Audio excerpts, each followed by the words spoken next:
Start the recording, switches to the proper screen. Okay, so welcome back, guys, to our third session of the Valhallan Crusade. I just have a couple quick announcements, one of which should be obvious if you're watching us live. Our new time is now 9 p.m. on Wednesday evenings. We've sort of pushed it back an hour to accommodate some changing schedules, but hopefully this new time works out. Just so everyone is also aware, we do have a now hard stop at midnight. So even if we're in the middle of the scene and midnight rolls around, we will likely pause in media res. But I'll do my best to make sure we're at least some sort of stopping point by then, but, no plan survives contact with the enemy. Other announcement that I have is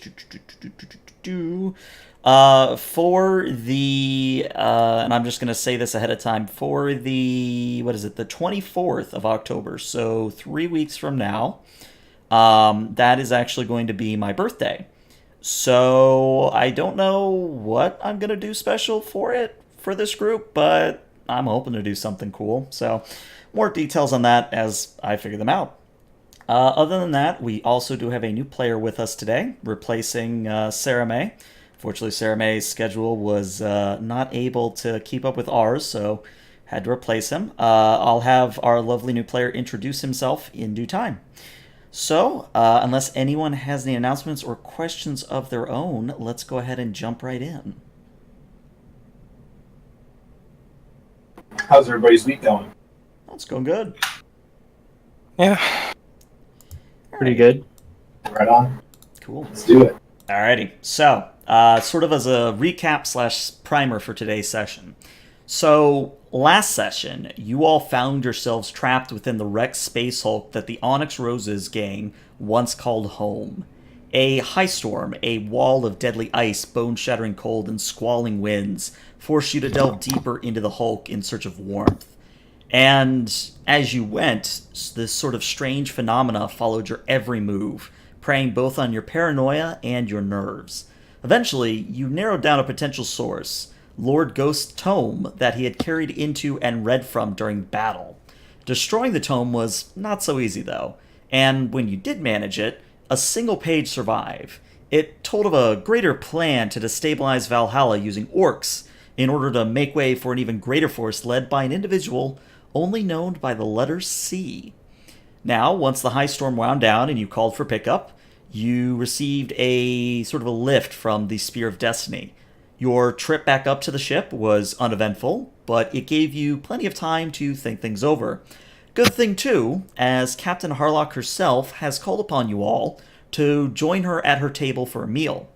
Now, being members of her crew, you know that this is sort of her tradition, that she holds important matters of discussion and policy over food and liquor, so that this would not be your first time at her table.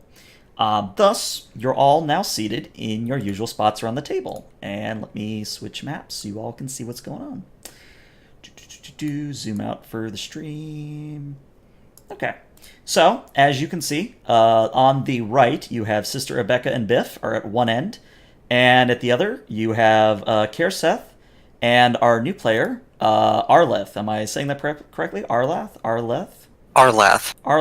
Okay. Gonna get to you in a second, but so you've got the Eldar at one end, the Imperium folks at the other. You've sort of got Delta 6 slightly off center in the middle. Same with Harlock. She's slightly askew towards the quote-unquote human side. And then you have your Warlock Mimia. She is sort of lounging on a, lounge nearby. Drinks have just been poured, and servants are sort of waiting for the signal to bring in food. And let's go ahead and have our new player introduce yourself. So if you could tell us your out-of-character name, your in-character name, and a brief description of your character for us. Out of character, I'm Kirill. Probably going to take a while until I guess gauge the pronunciation, because it's kind of unique. My character's name is Arlath. Scarathatium. Just go with Arlath for the most part. He's fairly tall, red-headed, currently wearing most of his Corsair armor, less the helmet. And simply speaking, he is a melee build that also has good at talking and psychic stuff. All right, very good. I guess in that order of priorities. Gotcha. And then, no skills in anything else. Well, we'll see what works. All right, so we'll say for sake of narrative, what happened is that Arlath here was called in because since we'll say for just this is me spitballing, but you can feel free to justify it as you like. I'm spitballing that maybe he's had a little bit more experience with orcs in the past compared to Sarah May. So Sarah May is still on your ship. She's just no longer in the limelight, and that's why you have a new face at the table. Sure. But it's a good thing that there is a new face at the table because what I'm about to say makes a little bit more sense. So Harlock, after she takes a sip of her fine port, kind of looks between all of you and says, "So tell me once more everything thus far about your experience on Valhalla. I want to make sure I've heard it right." Well, let's see. We got to Valhalla. We were greeted by Valhallan ice warriors who gave us some friction with the having of an Eldar on our team, but we glossed over that. We recruited an ice warrior. We went to the capital city, I believe, discussed the current affairs with a nobleman who directed us to check out a tech priest lady who told us to check out a nobleman's house. We interrogated a random stranger. Went to a abandoned spaceship and nearly froze to death. We had an orc, but then we lost him. You are missing some critical details. That is how Sister Rebecca remembers it. Biff killed a man. That I did. Shot him in the back. The security on this planet is lackluster at best, Captain. Kind of looks at you and says, "How so?" They provide far too many people that have insufficient background checks access to extremely important junctures in their security. In short, I believe he is trying to say that they are incompetent. Harlock does seem a little bit taken aback at that, and she takes another sip and says, "So, just want to make sure I've got names to attribute this incompetence to. You said," and she thinks for a moment, because this is your GM pulling up his own notes. So, you talked with the planetary governor, yes? And he was the one who told you about this whole break-in situation. Yes, he showed us a video of an orc breaking into a very highly secure area and pulling a very important piece out. Now, that would not have occurred if it weren't for Lord Ghost's betrayal. But the fact that he had access to that security at all is... And I rattle off 15 different security protocols that they probably bent to make that happen. Okay.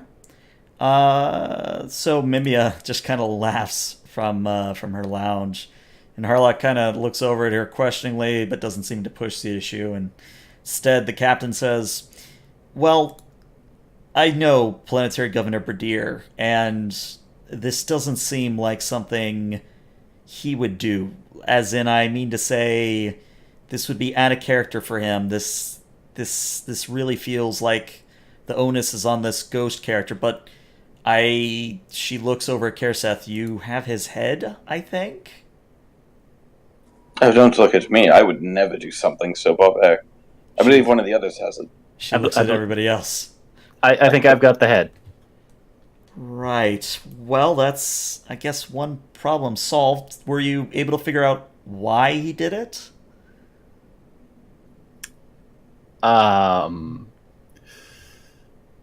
he had this book, and the book had the touch of the warp upon it, and nearly consumed Biff, but he was able to overcome it and dispatch it in his usual manner. He was given orders from a superior named C. So Mimia actually butts in, and you can tell that she's a little bit more than interested at this. I would say usually Mimia kind of just lays back and acts the role of observer, but now she's definitely interested. And from across the table, she just sort of says, "So, this book, this tome, it was not clean, if I understand correctly. It carried the taint of a warp entity." Perhaps not an entity, but it certainly bear the taint of the warp. It sowed whispers upon us and tore creepy holes in the walls and probably killed the orc. Definitely killed the orc. All of these cast the things foul are shadows of- unsubstantiated observations. I It understand. cast foul Okay. illusions upon me. I understand you might have saved a page from its destruction. Do you still have that page with you? I'll slide it across the table to her. Okay, yeah, and it'll get over to her in short order. And Arleth, as it's going over, if you would care to do a Psyniscience roll, you can, but I'm not going to force you into it. Sure. Let's see. Never use macros, but for this, it seems I'll have to, so... Yeah, usually the sheets handle everything you need. So for you, I believe you can just click the Psychic Mastery button. Oh, there you go. You found it. Oh, I need to add the bonus dice for the side focus. Come on. Let's Stay there. see. I don't think there's any point. Well, Since it's a Psyniscience test, I can't do anything with Wrath, and definitely passed. There's no point. yeah, that's a lot of So- successes. That's 1, 2. That's 8. No, 9 successes. That's a Yeah, lot. I mean, I guess I can detect everything in the room, but what's the point? Yeah. So I'm gonna give you this instead of having Mimia do it. So you're gonna pick up 2 things immediately. The first being is that while this page isn't actively connected to the warp, there's enough of a connection that you are almost, I would say, 99.9% sure that a very powerful greater demon once physically touched this page. So that's probably a good thing to know. The second thing that you're able to pick up with that many successes is that there is a sister sort of similar feeling you're getting from the planet. Now, as far as I know, you're not an alpha level psyker, so you can't pinpoint from orbit. But when Mimia kind of takes the page from you and tells everyone about the greater demon, she also says, "And I'm picking up something from one of the northern hemispheres of the planet," and she looks to you, Arleth, and says, "I'm guessing you're feeling something similar?" Just the planet, but if you say so. Well, this is troubling indeed. I honestly did not expect them to bring out the greater demons this early. Harlock just sort of laughs and says, "You forget who we're fighting here, Mimia. Well, the rest of you. I don't think I need to tell you the magnitude of the threat we face here, but perhaps we need to take stock of what we have in this letter. So, if you don't remember or you're new, there is a handout that goes over the contents of Lord Ghost's tome, or at least the page that was left over. And the part that both Harlock and I are going to point out to you is this beacon in the warp. And Harlock sort of says, this beacon, anyone have any ideas about how to go about finding it? I I get the sense that obviously Mimia and Arlath here have determined it is in the northern hemisphere, but I don't know. This honestly is not something I expected to have to deal with so soon. How much time did we have before we, like, when we got on the ship, before we had this dinner? I would say maybe an hour and a half. Could I have, like, set up a crew to have, like, started working on the auger arrays to try and, like, pinpoint any sort of weird disturbance or anything like that? Yeah, sure. Let's go ahead and actually make a auger array test. Let's see. Pulling up Void Ship Combat. Let's see. Okay, so the normally scanning with auger array is a tech test, and it's usually against the defense of a void ship within 10 kilometers. But you're scanning a planet, and you're doing it from orbit. Define what sort of strange phenomena you're looking for with the array. Can it detect the warp, or do we have one of those specialized ones? No, that is the one thing you're missing, and why Mimia is so important, because she acts not only as your greater quote-unquote warp detector, but she's also the one that helps the navigator out whenever you've got to go between real space, the webway, and or the warp. Gotcha. It's definitely on Harlock's list of upgrades she wants. I'm just looking for, like, bizarre signals, like weird gravity waves or something like that from the planet. Just anything that's, like, not a normal, like, signal that you would get from a planet of this class. We probably have, because we've been to this planet before, right? Harlock has, yes.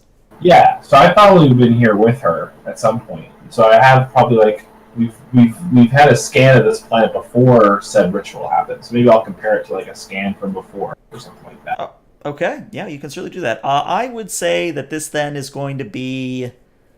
Let's see. Oh, yeah, remember. Everybody's wrath points do reset, so you do have wrath. So what difficulty do I want to make this? How does a 4 difficulty sound for you? That's totally fine. Might even be harder than that, but I don't know. Well, I'm going to start with the 4, and we'll see what we get, and we'll go from there. Okay, so I will roll a tech test. Correct. Nice. So that is 7 successes. It's actually a lot. I like it. So here's what I'll say you find out. There's 3 big ticket items. The first is that while you weren't specifically checking out the status of the planet's defenses... Oops. Oh, you're fine. While you weren't specifically checking out the defenses of the planet... Oh, yeah, I was going to say, you can shift some of those for glory if you so wish. Maybe I'll shift it for extra information. Okay. Maybe I'll shift it for, like, a more precise signal, something like that. Okay, well, let me tell you the 3 things, then you can decide what to do with it. So, the planetary defenses are slowly coming back online. It's still going to be at least a day and a half, maybe 2-3 days before it's fully operational again. But there is at least the good news that it is coming back online.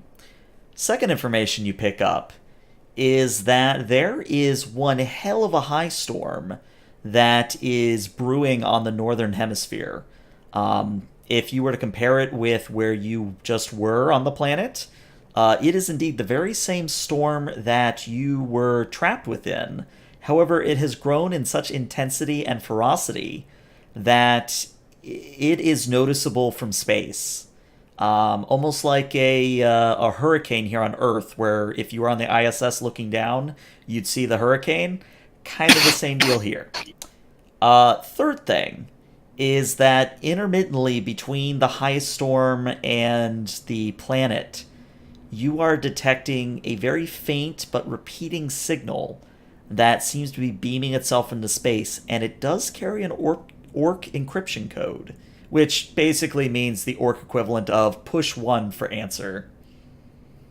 Yeah, so I'll relay these 3 pieces of information to Harlock. and say, a beacon has already been found on the planet's surface. The coordinates are here.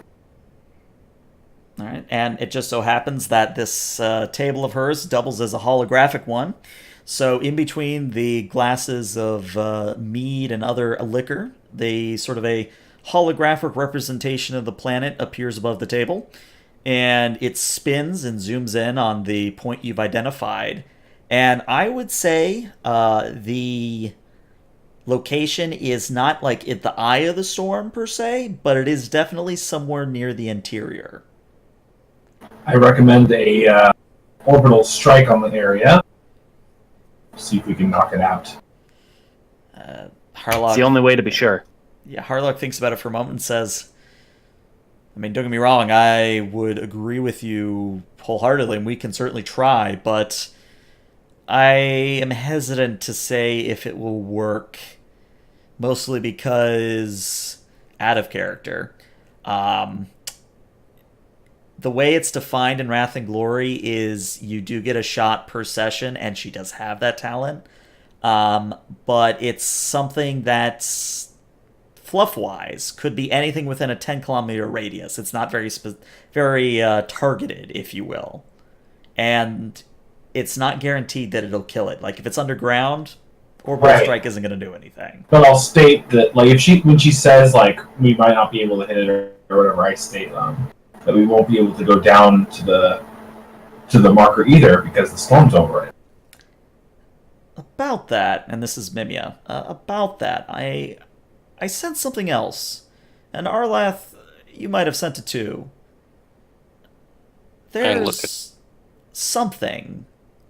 Not a beacon. Something more like, I hesitate to say a Monkai Psyker, but something of great power is managing that storm. It's not just there by coincidence. I just kind of nod along with her. Sure. So do I, but I'm faking it. So Harlock thinks it over and says, all right, so here, let's do this. And normally, again, I would bombard the planet, but I'd like to limit how much the planetary governor yells at me. I'd like to keep a good relationship with him. So here's what we're going to do. I'm going to send your kill team back down to the planet, your warband, and I'd like you to find a way to either pierce the storm and find your way towards this supposed beacon location, maybe stop the high storm in the progress, if it is, as Mimia says, somewhat artificial in nature, and right there where she says alarm klaxons begin sounding. And Harlock's yeoman, Charles V, kind of comes over the Vox and says, Captain, we've got a bunch of orc onslaughts dropping out of warp. Shall we intercept them, ma'am? And Harlock kind of looks to all of you and says, yes, I'll be up in a moment. And then as the Vox cut off, she looks to all of you and says, I believe we can handle ourselves up here, but if you would care to lend a hand, I'm not going to turn it down. It's entirely up to you all. Biff is going to go ahead and just start piling food into his pockets and filling his flask up. I'm just going to look at Biff in morbid curiosity. You never know what's going to be our next meal. I'm going to go, I have the most experience with guns, I call it. When he says, you never know when it's going to be your next meal, because, like, the servants come in with all the food. Like, right when he says that. Right when he says it, yeah. But yeah, out of character, this is sort of my way of saying if you guys want to do void ship combat, we can. I personally would like to try it out a little bit more to see how it works. But it's entirely up to you. If you guys would rather skip it and go down to the planet for more RP, we can do that instead. I think we should do space I think we should do space combat too. Cool. That means I get to show off a little bit of art. So I'm going to transition us to this screen. And I'll zoom out for everybody in a moment. So, you guys are all the way to the right. Obviously, the planet is not to scale. But the big difference from the last time we did this is each square, well, I guess not each square, each hex is 1 kilometer. And I do have range guides as well. And I'll turn those on momentarily. I'm not going to leave them on, but I did want you to see them. So that's basically your firing arc. I'm going to zoom out even more for the stream. There we go. Yeah, that's basically what you're dealing with as a firing arc, and I'll move that around as needed. But again, as both a refresher and because we have someone new, there is a Void Ship combat reference both in Roll20 as well in the Google Drive. And if you can't find either, I will be more than happy to shoot you the doc so that we can all look at it. But essentially, what happens is every Void Ship has to move at least half its cruising speed on its turn. And after that, you can do any action. Like every PC gets 1 action. And each weapon, system, and option can only be used once per turn. So you can't spam the forward array. I believe I have, a lance on you guys? Yeah, you can't spam the Prow Lance Battery or the macro cannons, but, it's mostly meant to so you guys do other things than just shooting till things are dead. But yeah, let me go ahead and add everything to a combat order, and we can try this thing out. Well, my ballistic skill, tech, and leadership are all at a grand total of 0, so I guess I'm just taunting the orcs. Well, there are other things you can do in combat besides that. If you look under Spear of Destiny specific options, most of which required tech or leadership, which I don't have. Well, That's my point. Let me put it this way. If you have something inventive you'd like to do, I will certainly make up a roll for it. I'll think about it. For now, I think I'll just stick with interaction attacks. Okay, fair enough. All right, so it is the player's turn first, which means the Spear of Destiny is going to move up to 4 kilometers. So you're going to move up to there.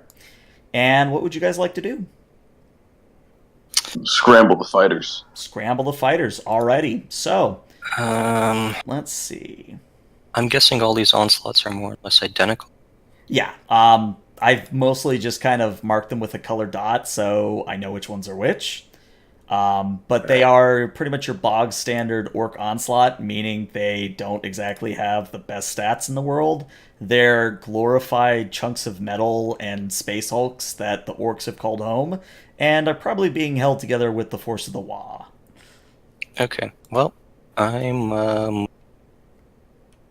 while he's scrambling fighters, I guess I'll just taunt the closest onslaught. Okay. With Yes. a persuasion iteration attack. I assume they understand Low Gothic. So you can't use yeah, I mean, you can only use intimidation and persuasion if they can understand you. Yeah, but I presume orcs have some crude understanding of Low Gothic. Oh, I mean, yeah, they shouted it all the time, so one would hope. All right, so let's resolve scrambling the fighters, then we'll do the interaction attack. And then afterwards, I want to do provision so we can salvo our first firing. Okay. All right. So, Kerseth, as you can see, the hangar bay requires a pilot skill against the onslaught's defense. Do you have a specific onslaught in mind, or? This is why I'd like to do the interaction attack first, because I might end up hitting it with... Go for it. Okay, sure. Let's go ahead and do that. It resists with either its persuasion skill, which I assume the orcs has not a lot of, or its resolve. Got some very basic ones. Let's see. So, just gonna roll 3 here. Jeez, that is... Let's see. Okay, that's... I don't think it's opposed, it's just a DN. Let me figure out why your rolls look different than everybody else's. I know there's a button we have to push. There's a check mark at the top left of your sheet that says use inline dice. Yeah, okay. Unchecked. Yeah. Alright, then I've unchecked it. That'll be the case from here on. But... Gotcha. All right, so they only roll 3 dice here, and they only got 2 Uh, successes. So you succeed. If that's how you want to do it, the way I'm seeing it is it's just a straight DN, not a posed test. But page 225. This is indeed a learning experience for everyone. So if I'm wrong, I will happily correct myself. All right, page 225, interaction. Posing stat of the target several. Yeah, you're right. It is just a straight DN. In that case, yeah, it was just a still DN2. pass, barely.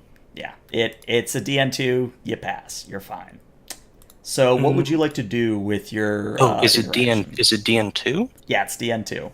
Then I will pass and shift glory. Okay.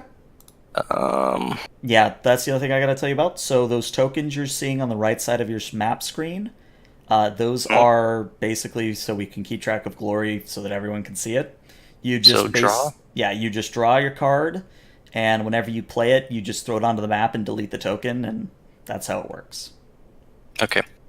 So I essentially goad the onslaught into hitting the big red button and flying right at us. Inflicting vulnerable, which applies -1 defense. Okay. All right. So, Arlath gets on the comms, and I don't know. Do you have any choice orc insults for us? Not off the top of my head. I need more time to come That's up with okay. good orc insults. That's okay. You got time. All right. So yeah, Spear of Destiny transmits our last taunt, and it seems the orcs are going for it. They're flying a little bit more haphazardly and recklessly. All right. So up next, I believe it is Karseth. Yeah. Yep. So now I'm gonna roll my pilot skill against that one. The green one. The one he just hit with the interaction attack. Yeah, the green one. Okay. Yeah. Let's see. So your defense that you have to hit is, thanks to the vulnerable, all of a 2. Which, yeah, you probably want to shift some of that for damage. Yeah, Yes. glory on that. I will. All right. So let's see. Damage rating on the craft is a 5. You know what? I'm gonna modify that as I'm looking at it. Let's give you at least 1 bonus dice on that, or 1 extra dice as it's supposed to be called. And would you be shifting for damage on that? Yes. Okay. How many are you shift? Well, I guess you can only shift the 1, really. Yeah, I'll shift the 1. Okay. Actually, wait a second. That's your wrath die, isn't it? Yeah, we get a glory. Yeah, I was gonna say And you guys it's- get glory. Oh, And it's a critical hit. Alrighty. that's nice. So, again, learning experience for everyone. Let's pull up critical hits. 241. Okay, so go ahead and roll damage, and then we'll roll critical hit. What's the damage? So the damage is 5 plus 1 dice. So if you get 4 or 5, it's +1. If you get a 6, it's +2. Was this the fighters that he was using, or the lance battery? The fighters. Okay, so it says fighters have a damage rating of 4. I'm buffing that to 5 plus 1 for you guys. Okay. 6 dice overall? No, just the 1. It's 5 base, and the extra dice 5 is... base. Plus So it'd be two because you're shifting that 6. That is true. Okay. So that's, okay. I just rolled both separately. Yeah, that's fine. Okay, so that would be a total of 6, which I believe they eat 3 of, and the rest do 3 damage. Very nice. So take as... go ahead. Take your glory, by the way. I was going to say, make sure you take your glory. Yep. And then if you can roll me a d6, just a regular d6, doesn't have to be fancy macro, just to see what the critical hit is on the void ship. And then I'll explain what happens narratively.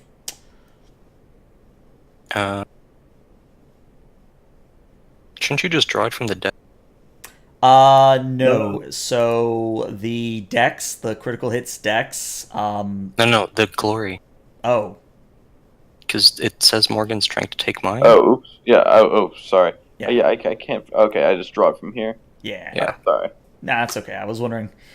No. Yeah, I was it's wondering if that was one I was supposed to take it from or what. Yeah, Yeah. I see it now. Nah, it's okay. Now, eventually, I'll actually get the actual critical hit like decks in here, but it's a lot of images to upload. Also, they don't cover the void chip critical hits. That's its own. Yeah, that's the other thing, is that the void chip critical hits are just a 1d6 chart. So I once put in the Emperor's Tarot as cards. That was like 82 or 81 cards. I was gonna say, why do you hate yourself? Christ. That was an hour of nothing but copy, paste, and wait. That doesn't sound too fun. Not at It's all. not. Yeah, they need to add a way to like bulk upload like a whole folder of stuff to Roll20. Yeah. Yeah. All right, so Karseth, if you can roll that critical hit for me.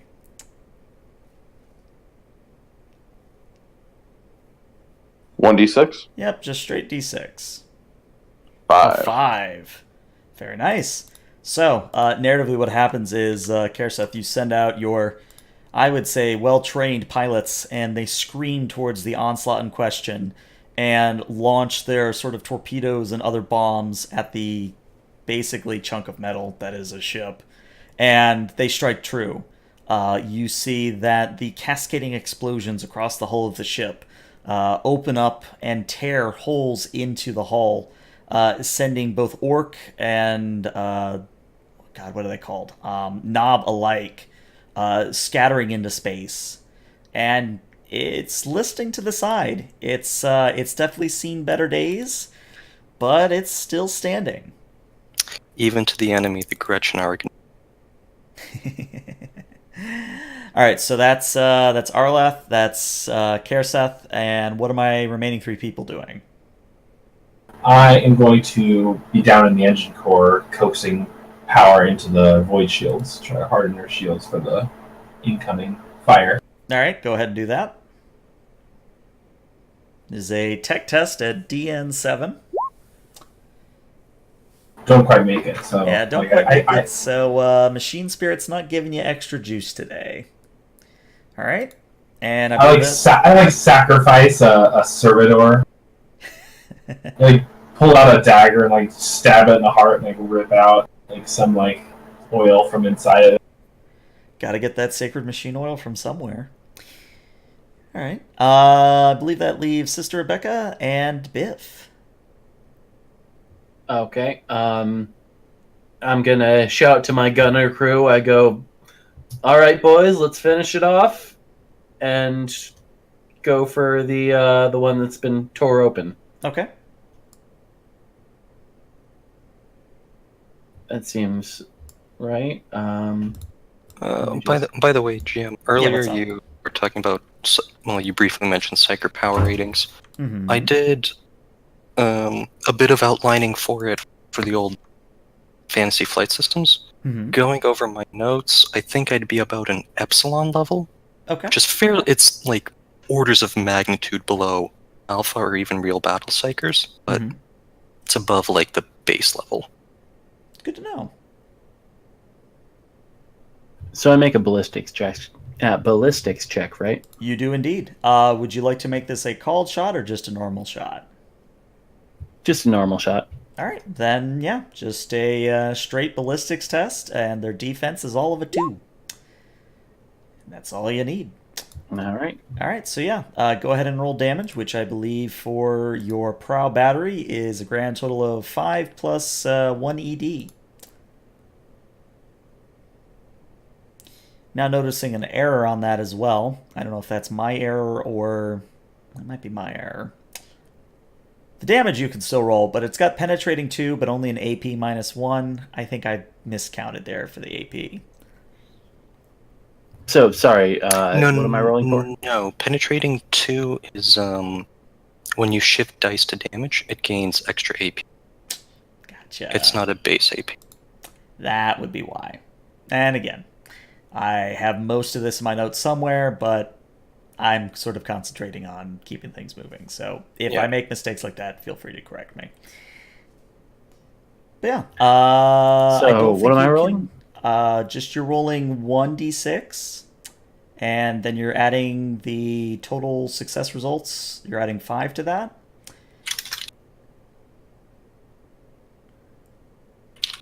Okay, so that would be 6 actually. Yeah, 6. And it is at AP -1. Very good. So that's going to be actually enough to kill it. Would you care to describe how well you blow this thing out of the water, or should I? I think I can. It catches, right as the ship is listing, it clips it right at the engines and just sets off a chain reaction all down the length of the ship that just blows it into smaller and smaller chunks. Very good.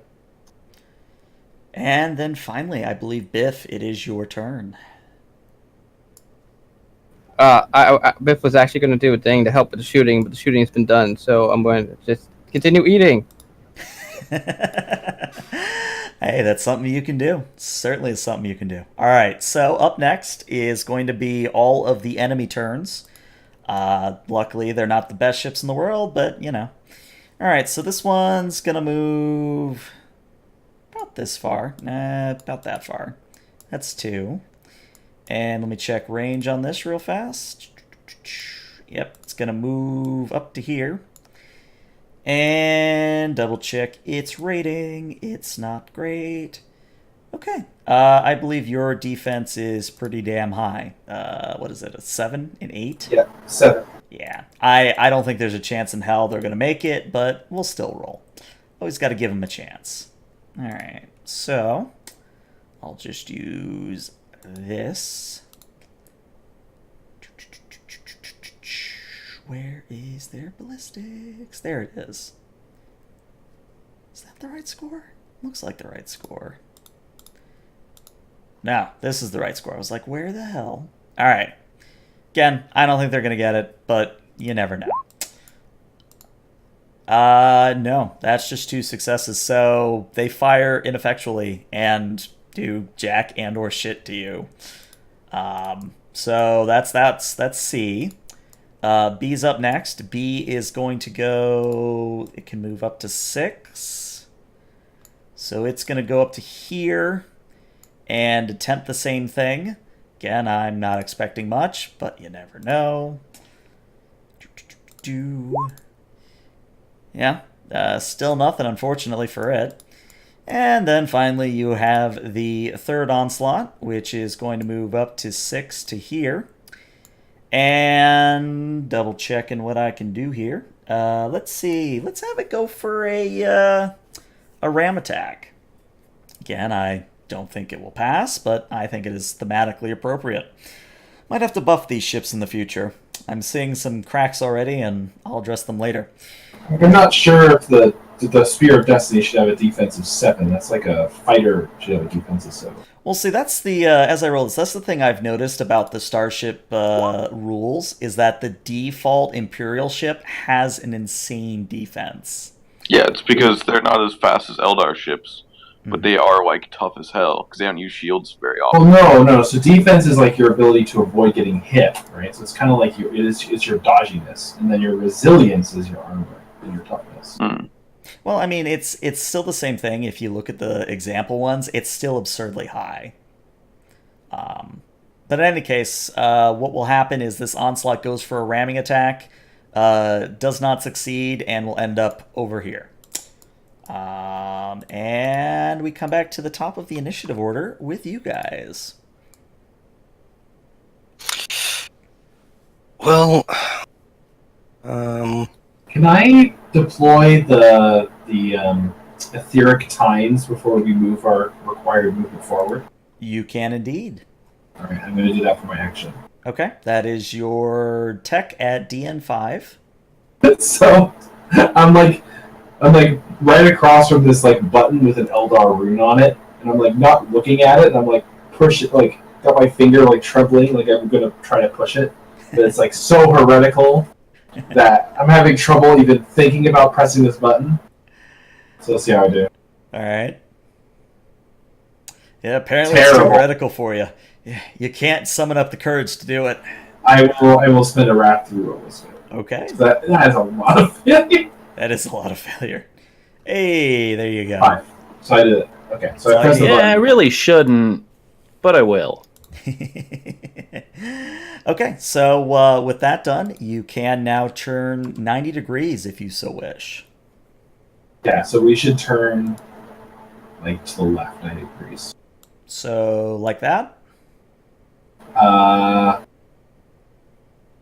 Let's turn so that we've got the 2 onslaughts in front of us and that 1 onslaught behind us, so we could shoot it with the keel macro cannon.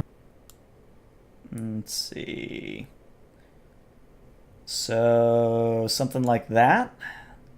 Yeah, something like that. So we should have like the first onslaught in arc for our front cannon, Mm-hmm. and then we should have onslaught C in arc for our like side cannon, and then like onslaught A in arc for our back. I'll let it happen. How many weapons can we fire at once? You one can turn? fire... Each of us can fire 1, so all Oh. 3, all of us shoot. Yeah. I mean, I won't be shooting. I have a ballistic skill of 0. I'm not a shooter in any way, shape, or form. I mean, Yeah, it's so better Biff and than Becca- like nobody shooting at all. And Seraph and I Biff have- can all Pointed shoot. in their general direction. Would the persuasion interaction attack technically take place over the course of a round? I would say, based on what I know of ship combat, is that technically each turn, quote unquote, is 10 minutes. So if you want to spend the full 10 minutes yelling at orcs, sure. Well, no, it's more from... So, one of my psychic powers gives me a bonus to the next one test made in the next round. Mm-hmm. So, that's why I'm asking, was... Oh, I would see. taunting the orcs count as Let's see. Let me take a look at your power here. fortune? Let's see. Yeah, if you can manifest that, I'll go ahead and say that your next test will indeed have that bonus die. Alright, so since it takes 2 simple actions to do that, I will, and then I will try and taunt the orcs some more. Okay. So... Go. No Fail. no one on the wrath die, and that's the important thing. See, that's the thing with with Asuryani Psychers, you can actually re-roll 1 wrath die if you get a complication. So I almost kind of wished for it, but alright, I guess that fails, because that is not enough to pass the DN. Yeah, I think the DN's what, 4? 5? 4. 4. So that doesn't happen. Instead, I'm just going to taunt this one Okay. into doing the same maneuver. Alright. So, let's go. DN's all of a 3. Yeah. So, same as before vulnerable? Same as before vulnerable, and why not? Let's draw another glory, maybe. I'll end up using them before the session ends. Alright. So, that's 2 actions. I believe that leaves Karseth, Abeka, and Biff.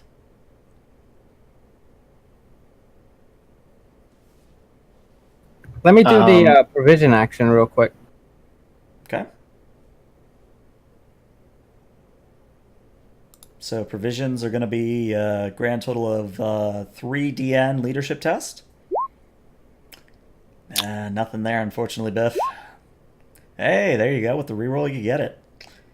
And that is a, well, obviously the reroll doesn't count that extra wrath die. I don't think it does anyway. You do re-roll the failed dice, so I think it does count. You know what? Let's have a count. Why not? Well, let me see. So, Sister Rebecca, if it's going to send extra ammunition your way so you can salvo for a +1 BD to your next attack. So, Alright. Yeah, it technically does count. It's just complications that can't be rolled. Mm-hmm. And I guess, Biff, you also pick up a glory? Yes, I do. Well, looks like you're going to have to start spending them soon. All right. So I believe that leaves Karseth and Sister Rebecca. So we'd only be able to fire 2 weapons now since everybody else is gone. Conceivably, yes. I'm using the fighters again. Okay. Okay. I'd say just focus down an onslaught a turn. Yeah, that seems like the best way. So, Well, I mean, opposed to the other ships. yeah. So do you want to go or should I?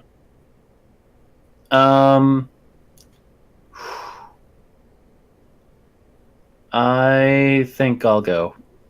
I'd like to fire the lance battery at B. Okay. So it's just another ballistics skill. Difficulty's only a 3. You certainly hit it, and you can shift for Nice. extra damage. All right. How do I do that? Well, you just tell me you're shifting that exalted icon for extra damage. Then yes, I will do that. Okay. So, since you're using the front battery, you're going to roll me 2d6, and then we'll see what we end up with. All right, so 1 gets you nothing, 6 will get you 2 hits, so grand total of 7 hits. And it is -1 on its armor. You did shift for extra damage, so the penetrating 2 comes into play. Believe it or not, that is actually enough to kill it. Would you care to describe this kill? No, I think you should. Okay. So this time, when you fire the forward lance, it streaks out and almost bifurcates the onslaught. It tears a hole clean through it, and it emerges from the other side and is otherwise reduced to a smoldering hulk. It didn't explode like the other one did, but it's definitely not going anywhere. And then finally, I believe we have Karseth. Yes. Hello. I will be attacking D. Okay. Go try to see if I can get it out of the way. Okay. Let's Oh, see. You said B? D. D is dead already. D's over here. So the only ones that are left up are that one, A, the blue mark, and... I'd go for C. It's been... C? Alright. Yeah. C then. Okay. Yeah, he's gonna need to take a bit to even turn around. Yeah. Let's see. You did roll a 1 on the Wrath die, but I don't think that gives me... That just gives me Ruin if I wasn't a cap, but I'm a cap, so... Yeah, I think you still hit, if I remember my rules correctly. Again, it's been a while, so I apologize. That is 3 defense, right? Yep, it's just got 3. Well, no, it's got... it had the interaction attack on it, so it was only 2, so you definitely got it. It would add complication, but it's up to you if you want to do that at this point, I guess. Let's see what you roll on damage, and we'll see if I can figure out a good way to add a complication. 1 dice this time around? Yep. Okay, so that's got a total of 6 damage, and reduces that much, thanks to its armor. Alright, here's the complication. As your fighters come in, and they set up another bombing run, the orc vessel begins firing literal Gretchens at you. And one of the Gretchen impacts the windshield or the front viewing port, however the hell you want to call it, of one of your bombers. And immediately the pilot jerks to the right and collides with another ship. And they both explode, thus temporarily reducing your damage done by your fighter craft for 1 round, as you will have to spend 1 round launching new ones. Okay. All right. So we come around to the Orcs' turn.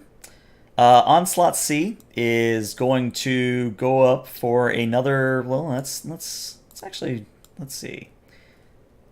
Okay. So this one actually is going to ignore the Spear of Destiny completely, beelining for the planet.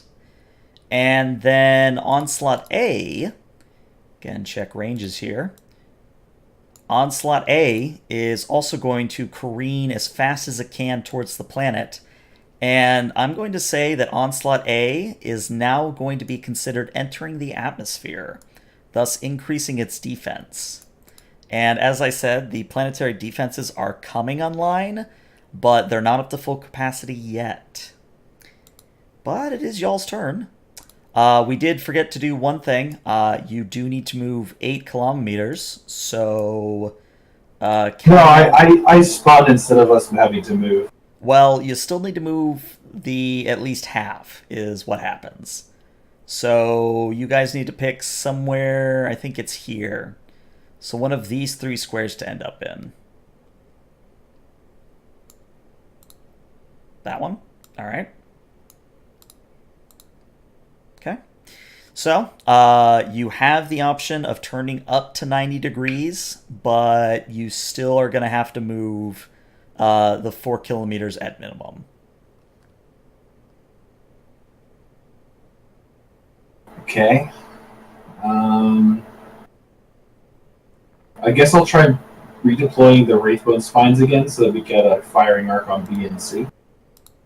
Okay. I would say that the Ethnic Tines have been deployed. You don't need to retest it. You just need to tell me how you're turning the ship. So I'll just activate them and we'll turn directly pointing towards Onslaught B, I guess. And so that our side arc is on Onslaught C. So that would be 90 degrees.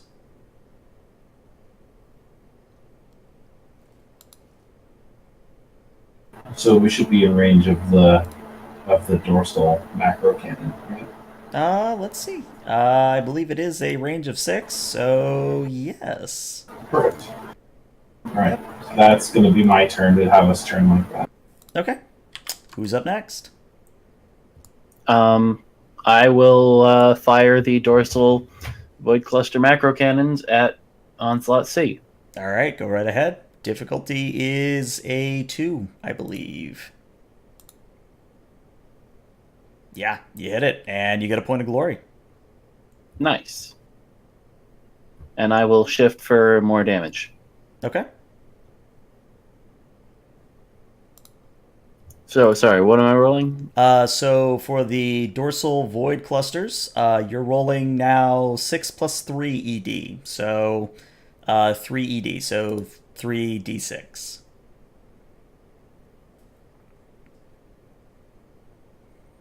Doesn't give you anything, unfortunately. But you do the minimum of 6, which against what it has remaining is enough to kill it. So this one, the sides of the Spear of Destiny light up in a glorious display of firepower, and C is no longer there. It is just a cloud of, well, nothingness. And up next, I do need to know who's going now. I believe you're completely out of range of Onslaught A. Yeah, you're out of range. The Onslaught B is the way to go. Well, Onslaught B is dead. What? Oh, this is a health bar, so I got confused. Okay. Well, we did as much turning as we could anyway. So. Not quite. Yeah, you can spend another turn moving 90 degrees, but you do have to we'd move... have to move? Yeah, you do have to move 4 kilometers. So I guess we'd move, and then I'd turn the ship. Because not doing interaction attack this turn. Deploy the etheric tines, no? I already did that. Yeah. We turned at the beginning, now we can move, and then turn again. Yeah, we'll do that. So, we need to move like 4, Okay. I think, because it's half, right? Yep, there you go. And I guess we turn this way. Okay, another 90 degrees. Oh, Also- I thought you moved to 90 degrees before you did your move with the etheric tines. Now, with the etheric tines, we turn first. You turn instead of moving. Mm-hmm. We may turn before. Yeah, I think we turn... still need to move a total of 8. So I was incorrect. We need to move a total of 8. So that's 4, but then we need to move another 4. Yeah. I mean, the time says to turn instead of needing to move half of its cruising speed. Right. Normally, you have to move 4. Does that mean we can just turn twice? Or is it still only once? My interpretation is that if you have the tines deployed, you can turn the 90 degrees, but then you have to move the 4. Whereas if you didn't have them deployed, you automatically move the 4 regardless. All right, so we would be where we are now then, Correct. and so we could move forward 4 now and turn again. I would say yes. Because that would be No, so someone would have to. We'd have to move. we have to move forward regardless, right? So we move forward there, and then we can turn again. And if Someone there's takes that a action. person left with an action, then they would. Yeah. All right, so we can move forward 4 right now. Yeah. Alright, so that'll put you there. Now, I believe who is not moved at this point? I think Biff, you haven't gone. Right. There's nothing I can do right now. I'm gonna pass. Okay. Maybe you can. I think you. Actually, how many times can we turn? As far as I'm aware, just the 2. Okay. Then yeah, I guess that's it. Yeah. You can take an action to do the hard turn combat option, Biff.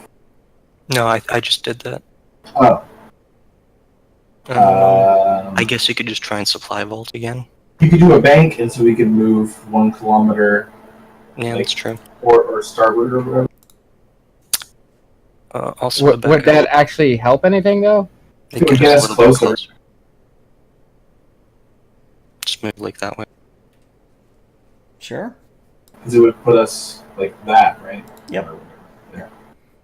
I do apologize for this being a little bit clunky, but this is very good notes for me about how to fix starship combat in the future. Because now we're in range of the proud lance on that thing. Doesn't it go now? Yeah, unfortunately, that is everybody's turn. Rebecca, take your glory for the die on the wrath test. Okay. Going to be capped soon, so. Yeah, caps at 6. But yeah, I would say at this point, we're going to be out of combat because the onslaught is going to get down into the atmosphere proper. And while you could still shoot at it, you would start risking hitting the planet instead. Ramming speed. I mean, if you want to try that, you certainly can. Sister Rebecca calls for ramming speed. Ramming speed! All right. Okay. All in favor? I think we need a better pilot to do the ram, but sure. I mean, onslaught A is already in the atmosphere, so I don't think we can ram it while it's in the atmosphere. We can totally ram it in while it's in the atmosphere. We can ram it into the planet. Yeah, I was going to say, I mean, this is a very Harlock move if you want to ram. Does this Let's ship do it. support atmospheric flight? Okay. It does to Probably some not. extent. Just a reminder, cruisers can go into atmosphere, even as back as Battlefleet Gothic. Yeah. So I would Damn. just say maybe Ram is- don't ram the planet.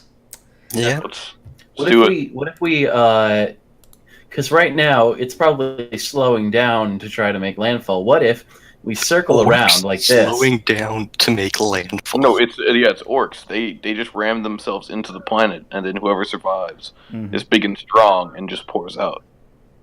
That's why they have literal attack moves, which is throw themselves at the planet. Rocks. Only the beast had attack moons. Yeah. Oh yeah. Rock. Well, yeah. Rocks. you're taking the rocks. And attack moons were fucking terrifying. They were Yeah. different. Oh yeah. They Yeah. basically Alright. shot all over So the we have interior. to we have to ram them first, so they get hit by the double ram of Sir, both being rammed Carousel, by us and the planet. ram that. Ram it now. Well, here's the option I'm going to present to you. One of you, obviously, can roll the pilot test. But in the past, we have had Harlock herself roll the test. And I'm going to let one of you choose to roll hers or not. And because the ship is in Atmo, I'm going to award it a +2 defense. So your target DN would be a grand total of 5 here. Think I should roll or should Harlock? I don't know Harlock's pilot rating. Well, Harlock's pilot rating is a grand total of 6. I have a better pilot rating. Ram I'm it. a better pilot than the captain. Yes, Karsef, you do it, and let's give him some glory to do it with, right? We'll see. Glory comes after everything else. So, All right, so I'm gonna roll. Well, And as it turns out, we don't need glory. don't need 'Cause glory I'm at all. Top All right, tier so Karaseth, pilot. you're the one doing the kill. I'm gonna let you embellish before I add my own flair to it. Alright, so making his way up to the central command area, I guess, from his communications area where he was directing the fighters, he will quickly, more or less tell the people, I forget what you call it, the helmsman, where he should be going, and basically give him a set of coordinates on here, here, and here, and that kind of thing, and basically just bring it's almost like a preternatural understanding of where the orcs are going to be before they're even there, so that by the time they get there, it's too late to dodge or do anything to get away from the ram. Okay. So, to kind of describe what everybody else would see if this were something like Star Trek or Star Wars, the flames of reentry kind of lick the onslaught on all sides as it careens like a meteor down towards the planet. And then in swoops the Spear of Destiny, and luckily it's equipped with ways of bleeding off G-forces. Otherwise, the turn you guys pull off would have splattered all of you. But the Spear of Destiny comes in like a comet and slams into the onslaught from behind, sending the fireballing ship hurtling end over end over end, and the Spear of Destiny banks up and curves back up out of the atmosphere as the onslaught bursts into a great fireball and just sort of rains debris down onto the planet. Whether or not orcs survived, you don't know, but considering where the crash site's going to be, it's the middle of the frozen wastes, probably not going to be a problem. But yeah, all the onslaughts are down. And Harlock from her chair just sort of says, well, that was exciting. I especially love the end bit there. Certainly had a bit of flair to it. Rebecca calls for after combat drinks in the lounge. Of course it had flair. It was me performing it. She just sort of laughs and says, very well. Well, whenever you all are ready, I believe you have a dropship waiting for you in Bay 2. Arlath goes to grab the rest of his gear, then heads off to Bay 2. All right. So is there anything anyone wants to accomplish before you guys head back down to the planet, or shall we skip ahead? I've got nothing. Yeah. Yeah, I'm good. All right. So my next question becomes, where on the planet would you like to go? Would you care to return to the capital city of Geras to check in with the planetary governor, maybe ask around? Would you care to just go to the surface near the high storm and the beacon location and try to forge your way in? Generally, where do you guys want to go?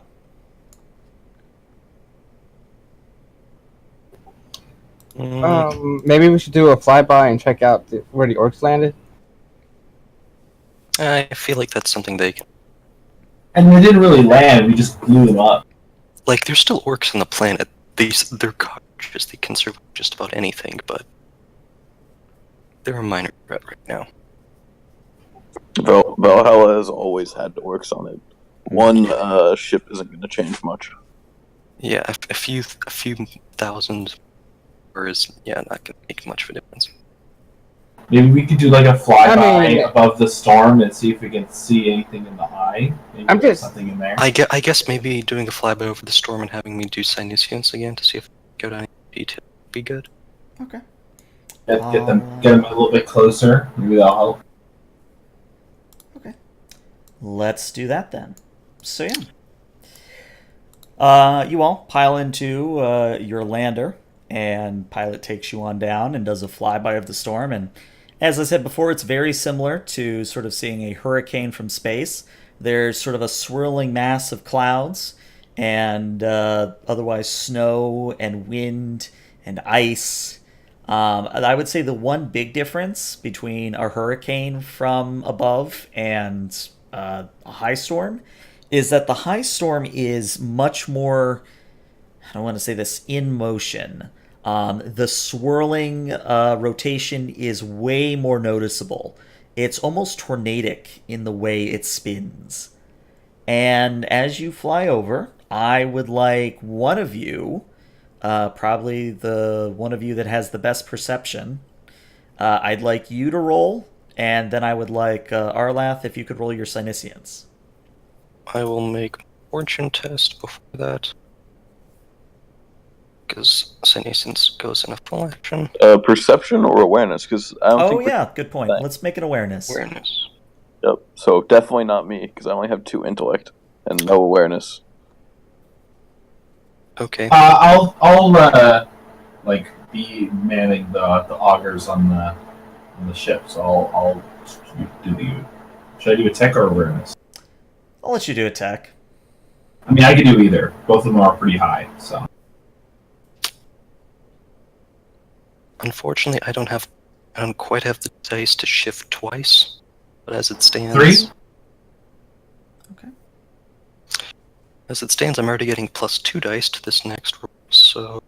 Yeah, let's see what the Synesians roll comes up with, and I'll start telling you guys what you're seeing. Wow, you... Sure you're only an epsilon? These are like... These are pretty good rolls.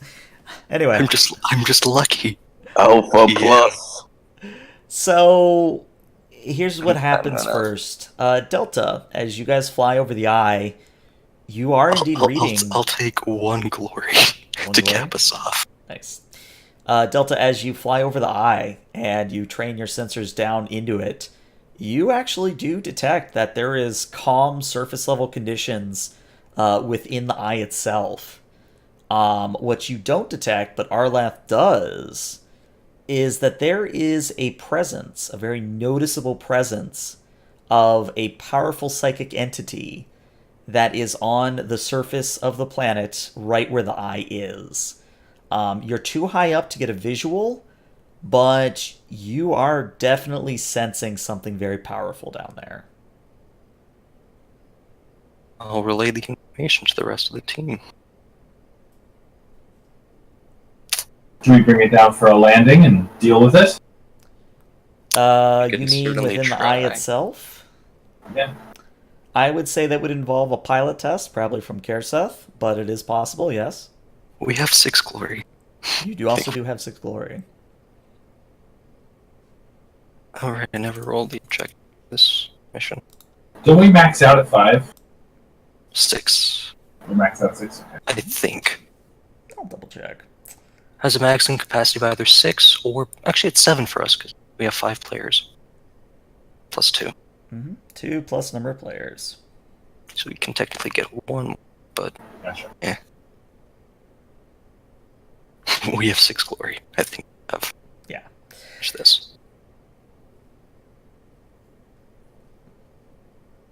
So yeah. So yeah, let's land the sucker. Figure out what's going on. Alright, so Kerseth, this is going to be a DN5 pilot test. I would recommend maybe spending some of that spent up glory. That's after he sees how well he does. Glory is always a test. It's apply after the roll and rolls. Are you sure? Because I know at least increasing the dice pool probably has to be done beforehand. No, the increased dice pool is specifically after you spend wrath. I see. All the other options don't have that condition. Yeah, you get extra dice after Wrath with glory. Yeah. Gotcha. Okay. I'll be here, guys. I know what I'm doing. I'm the GM. I know what's going on. Totally. It's a new game. It's fine. Yep.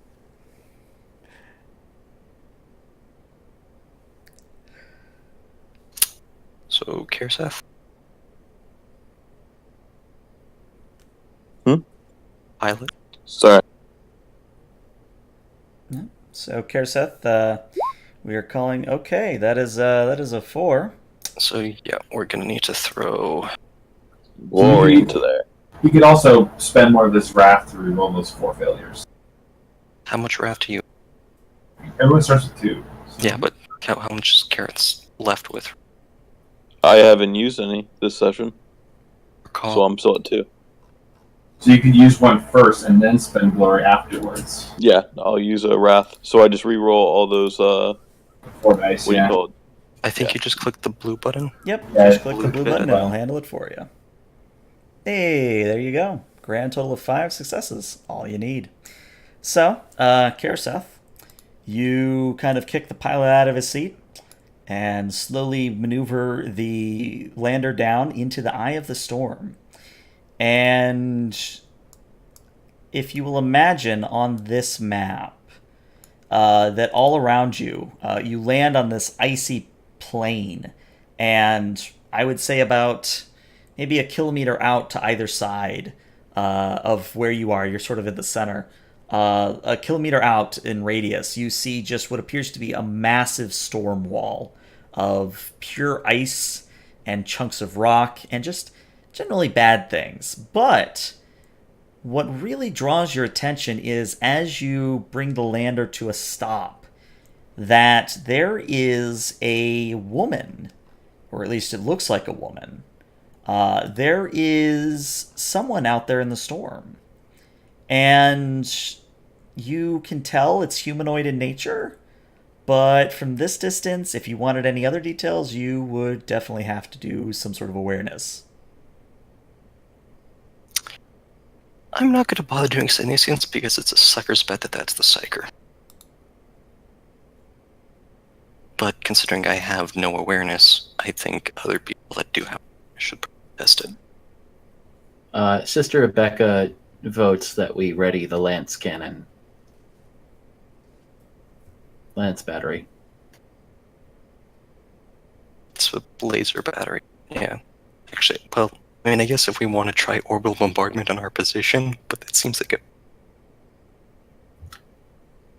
Ordering bombardments is a bad idea in general.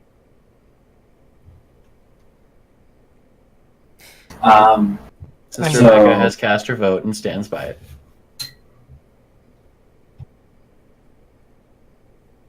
We'll keep it in mind. I guess my main question is, what are you all doing, or are you just sort of waiting to see what this figure does first? I mean, Well, who's in charge of the landing party? That's something you guys need to figure out on your own. are we going by actual leadership? Just... I probably would have suggested that somebody that knows more about this kind of thing should be in charge. I would have nominated either Saraseth or Aerolith to that role for the mission. Alright, then I guess I'm technically in charge. Okay. Well, then yeah, ready the guns. I have no guns. Well, actually, I have guns. I just don't use them. I'll ready my chainsword and pistol for when we disembark, and basically just get a better picture of who the hell that is. Okay.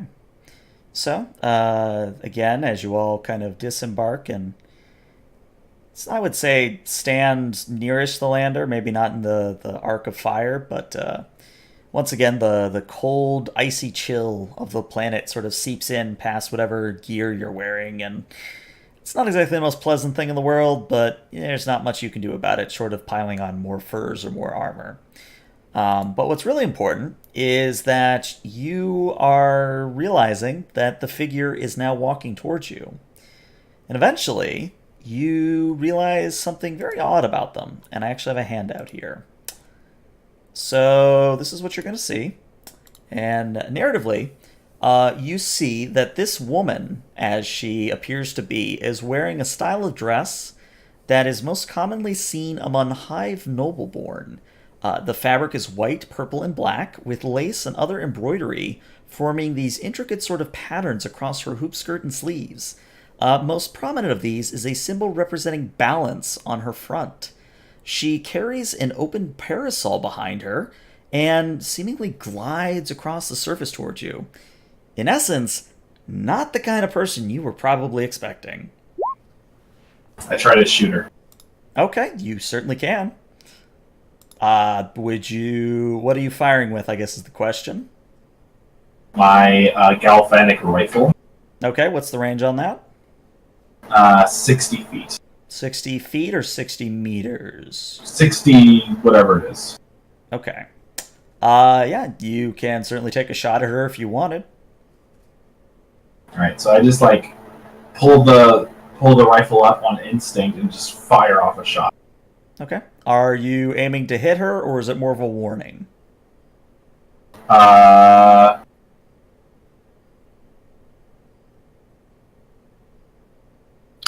Let's say I'm aiming to hit her, because I'm terrified by all this orcs and that shenanigans stuff. Alrighty. In that case, go ahead and roll me your ballistic skill. I know I'm supposed to tell you the DN number, but you know what? Let's just keep it fair. The DN will be a 6.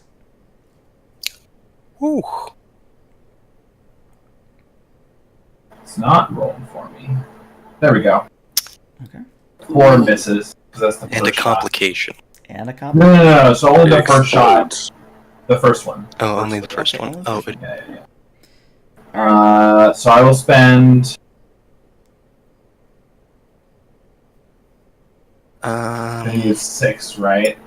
you need 6, yeah. How much wrath do you have? Still 2? Yeah, I mean, I could spend my last wrath to reroll. With Oh, it. we have 5 of them. 6 glory. I'm just gonna spend the rest. Okay. Alright. Let's do it. Ah, crap. So we just roll those 5. Yeah, you're gonna have to roll it manually. So these are the non-wrath die. You could just roll 5d6 and have the last one be the... There we go. All right. So that's And that is the wrath die. So that's another... So you 2, hit 3, 6 and I think can shift 1 to damage. Yeah, that's what I'll do. I'll shift 1 to damage. alrighty. Go ahead and roll your total damage. And then I'm gonna blow a reload to get myself some salvo damage on top of that. Okay. Okay.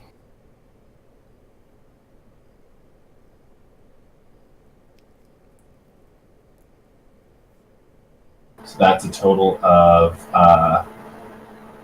15 damage. 15 damage. All right. Doesn't have any armor piercing on it.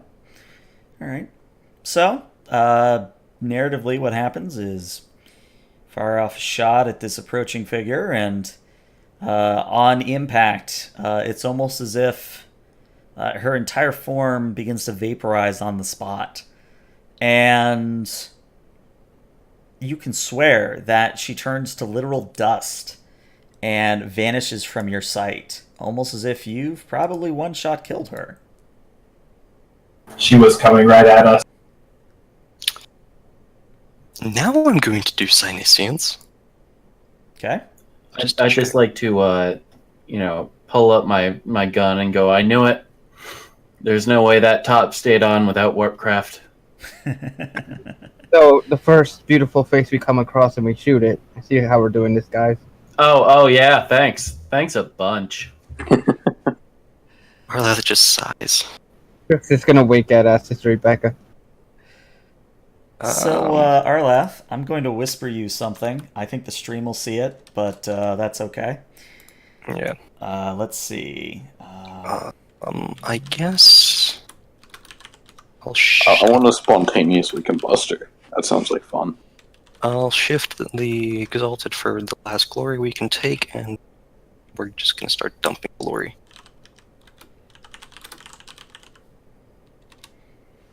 There you go. Speaking of spontaneous combustion, you might want to do it right behind us. I do it right behind us. I don't think I can do that though. I like swivel and bring the gun up. All right. Just shoot wildly behind us. So, as you turn around and scan behind you, at first you see nothing. And then, sort of materializing as if devaporizing, is the very same woman, this time on the hood of your lander. Can I attack her with my whip? I mean, you could. She was going to say something, but if you want to run up and attack her, I'm not going to stop you. I don't know. Do we actually want to talk to this person, or do we just want to attack them until No. we're exhausted? Just attack her. I attack. Double down on her mistake. I wasn't gonna be fine with talking, but yeah, sure. At this point, double down. No, we're Imperium. We don't make mistakes. You're- I'm an Eldar. You're Imperium. But I'm an Karsef- Eldar. I don't make mistakes. If you don't attack her with your whip, I'm going to shoot her. I'm gonna attack her with my whip. All right, weapon skill. Boom. I have to have an orc pistol. Enough. 5 She is still enough. has defense. Oh, she only have 6 against range. Yeah, she's not exactly got a. She has 6 against range, but not exactly great melee. I mean, 5 defense is still pretty good. Yeah, I mean, yeah, it's still great, but you know. Roll damage. Mm-hmm. Yeah, roll damage. I think. That's 7 AP3. Holy crap. Those agonize. Also, concussive if she is affected by Dump the rest of our glory into your damage. it. You can't do that. No, we can Yes, you dump. We can dump. I don't think we want to dump all 7. You can dump as many as you want as long as you declare it all at once. So we've done what? How much damage? So 7. That's my recommendation to Karsef. It's up to him to take it. Well, I'd say if you feel like it, dropping 3 to 4 on street might be good. Do we want to do that? Since you're already trying to kill her, yeah. All right, sure. Yeah, let's do it. I'll just dump all my. People don't just walk around out here, all right? So plus 7 damage to that. Especially dressed like that. So Plus 7 damage. plus 7. Jesus Christ. Also, yeah, I'm trying to figure out where Are we dumping all our glory? Yeah, I'm trying to figure out where the agonizer quality is. See, we build up glory, never use it, and then dump it in big bursts. Yeah. Okay, well then I guess the rest of you dump glory. Yep, I dump my glory. Try get Are you into that literally pile. allowed to add as much damage as you want? You can only you have to do it all in one go, but you can dump as much glory as you want. So it's not limited by the tier? No, it's not bonus dice. It's not. it Yeah, is- this isn't bonus dice. This is just so if we were Straight trying to add damage. bonus dice, we could add plus 5 total. Since Gotcha. this is straight damage. Agonizer. What's its quality called? Concussive? It has the agonizer and then a penetration of 3. Yeah, I'm trying to find where Agonizer is. Remember, no, it was me and you made it. This Right, isn't but like a I thing. know I wrote it down somewhere, but I don't know where. Oh, yeah, it's in our PMs. I know it has the agonizer quality. I know it like I wrote it in roll Yeah, I 20. found the I'm just trying list to of find our it. weapons. I found the list of Dark Eldar weapons. Does it have the agonizing quality? Yeah, that's what I'm Yes. trying to find. So for every wound that this weapon inflicts, the victim also suffers 1 shock. That's what it is. Yeah, so 7 shock. All right. Well, okay, so you did 7 damage to start. We've dumped. Sister Rebecca. Looks like since I guess 5. Rebecca, dump your glory, since I guess we're doing it all. Yeah, I dumped my glory. Yeah, just. So that'd be like what, Wait, 14 how, damage? Just drag out 14 I'll write shock. back. Jesus Christ. Depends. 14 wounds. It's quite a bit. So it would need to go through armor and resilience, but yeah, it's just a bunch of shock on top of it. Mm-hmm. Yeah, the shock is really what kills you. That's what made me almost one shot an orc. All right. Yeah, I'm Let trying me- to drag mine. It's not working. Are you dragging the token onto the map? Yeah, did you click Yeah. on the thing itself and then drag it? Or you can just do that and yeah. No. And then there's All right. the Let fun me do some Teamwork. math here. Let's see.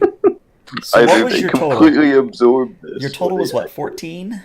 14 14. damage and Okay. a 14 so. with Or 3 14 pen. shock.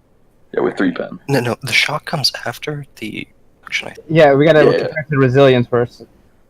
Okay. Let's see. 3 AP. So All right. So she does have a ruin ability that is a reaction.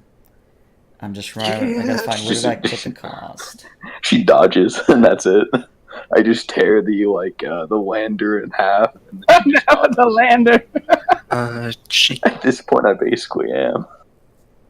can soak wounds. I'm not sure what she? Yeah, I was gonna say that's what I'm looking at here. Let's see. I think what's gonna happen is I'm gonna spend a grand total of 4 ruin, so quite a big chunk of my ruin, to not only make her soak any residual damage, but also she will get to roll a Psyniscience, or not a Psyniscience, a Psychic Mastery test, just to see, how well this power of hers goes off. I should have used Create Flame.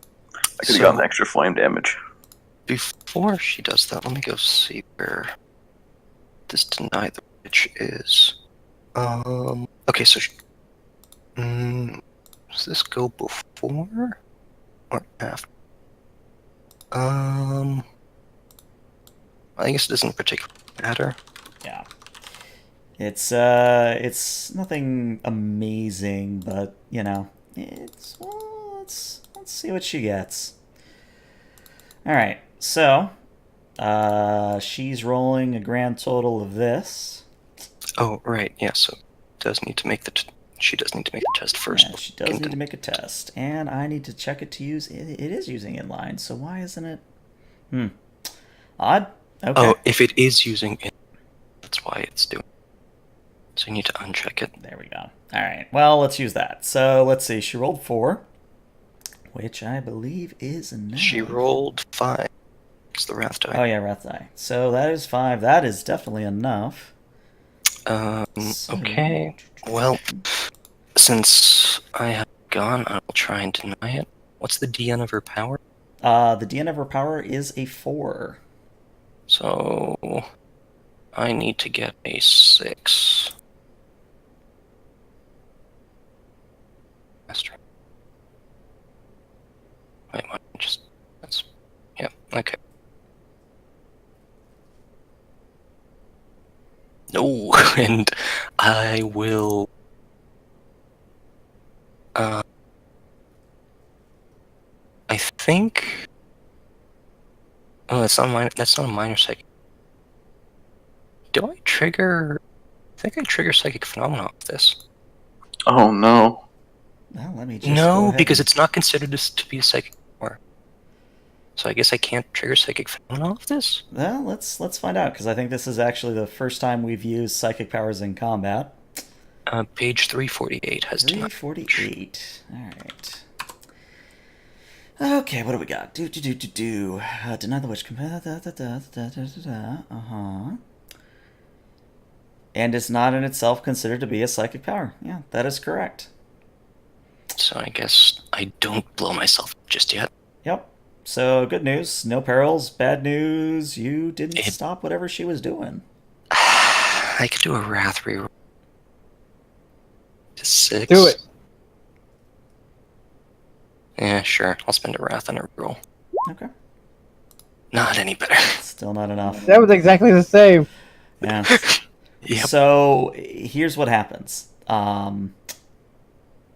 She puts up a hand as if to block the Agonizer whip coming towards her. And the whip still gets through, but Karseth, you feel that there is a noticeable bleed off of energy, such that when it hits her, it's not nearly as effective as what you'd initially hoped. And while she still takes a very meaty hit, against all odds, she is just still standing. And she finally gets a word in edgewise and says, "Do you honestly just attack everything that comes your way, or is this some new off-worlder rudeness I'm not aware of?" Yes, eat lead. And must shoot my orc pistol. I will say this, it is her turn, because you guys have already gone twice. So Okay, you're saved for one turn. let's see. Let me look at her power list here. I didn't actually think I'd have to use her powers on you guys, but such as it is. Alright. So, let's see. I need to... That hits everyone. Okay. I need to know what everyone's willpower is. 3.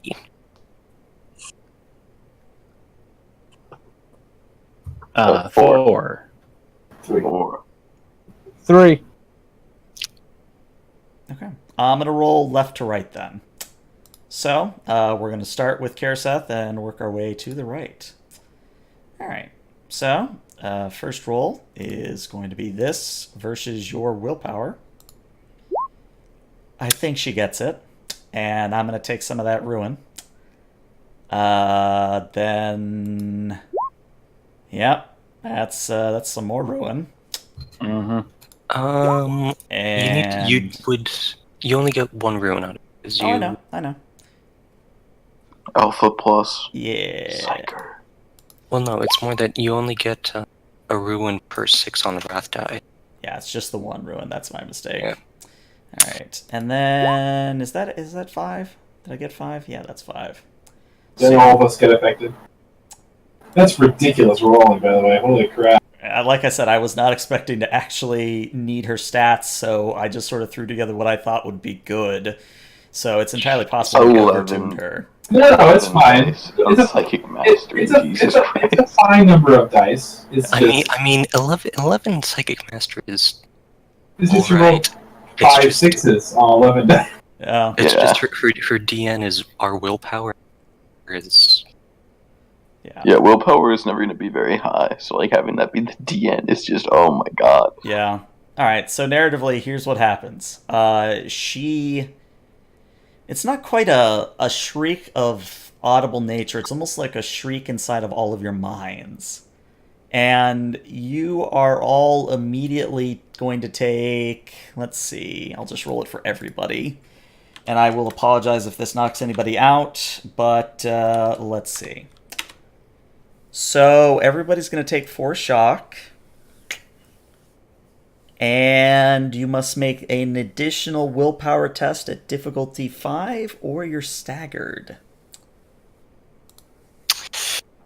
Well, A willpower test, you say? Yep. Which, honestly, I don't think any of you are going to be able to make the 5. Lindworm. Becca did. Oh, alright, so Becca's not staggered. That's good. That's of questionable goodness, I feel. Biff came close. And I... 1 shock. Alright, so that's everyone, I think. Alright, Biff and Karseth, what are your shocks at here? What do you, our shock rating? Yeah. The white bar, the second bar is your shock, so that's what I'm using to visually keep track of your shock. I'm at 7. After the 4 minus? Oh, yeah, -4, alright, so yeah, so 7. And So Biff, 3. I think you're at 4? Alright. That's correct. I couldn't figure out why I couldn't find my shock. I forgot it's under the combat tab. Mm-hmm, yeah. How do you have 7 shock, Karseth? Let me check. Because you have 4 willpower. You get 2 from tier. So you need to have an extra... Background. Background. Background, Okay. yep, that was what it Makes was. sense. I did the same thing.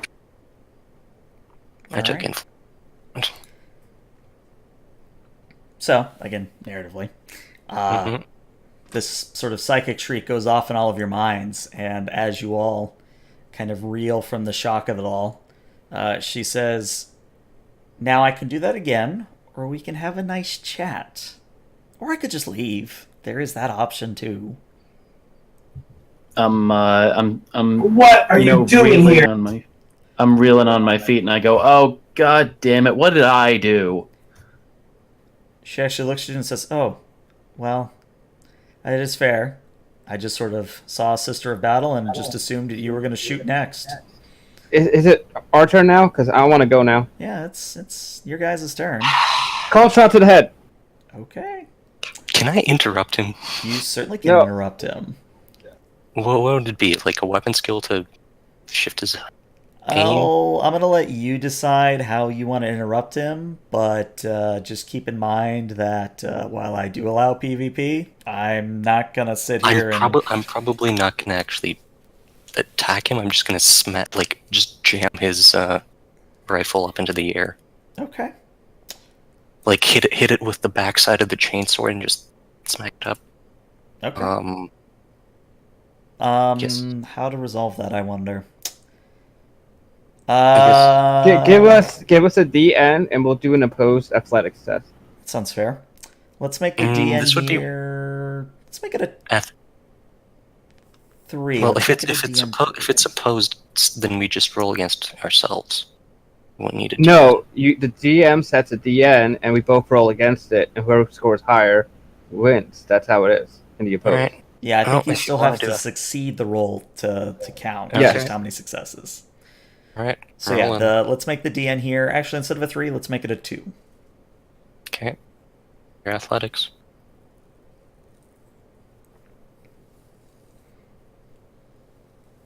Okay. So yeah, I believe that our Eldar. Ooh, okay. That's a tie. Wait. Oh, did you spend a wrath reroll? Yep, looks like you did. So it's a tie, but he got a complication. Is the Mm-hmm. What do I want to Also- do with that complication? also I've got higher skill. Biff, if you can roll me a D, flip a coin, basically. Roll a D2.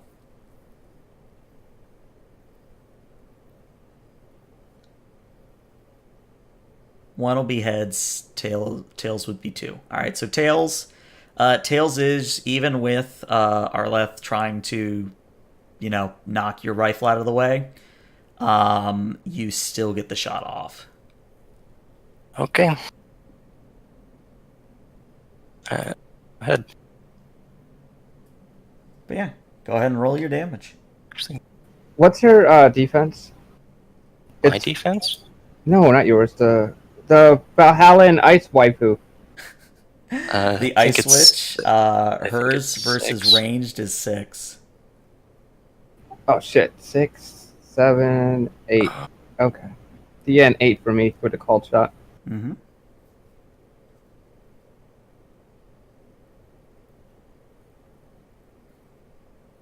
Which you get. All right, so I'm doing the call shot so I can bypass her armor. Direct hit to the head. That's the example used. Is that okay? Yeah, that's fine. All right, arc shot with an additional +1 ED. Let's do it.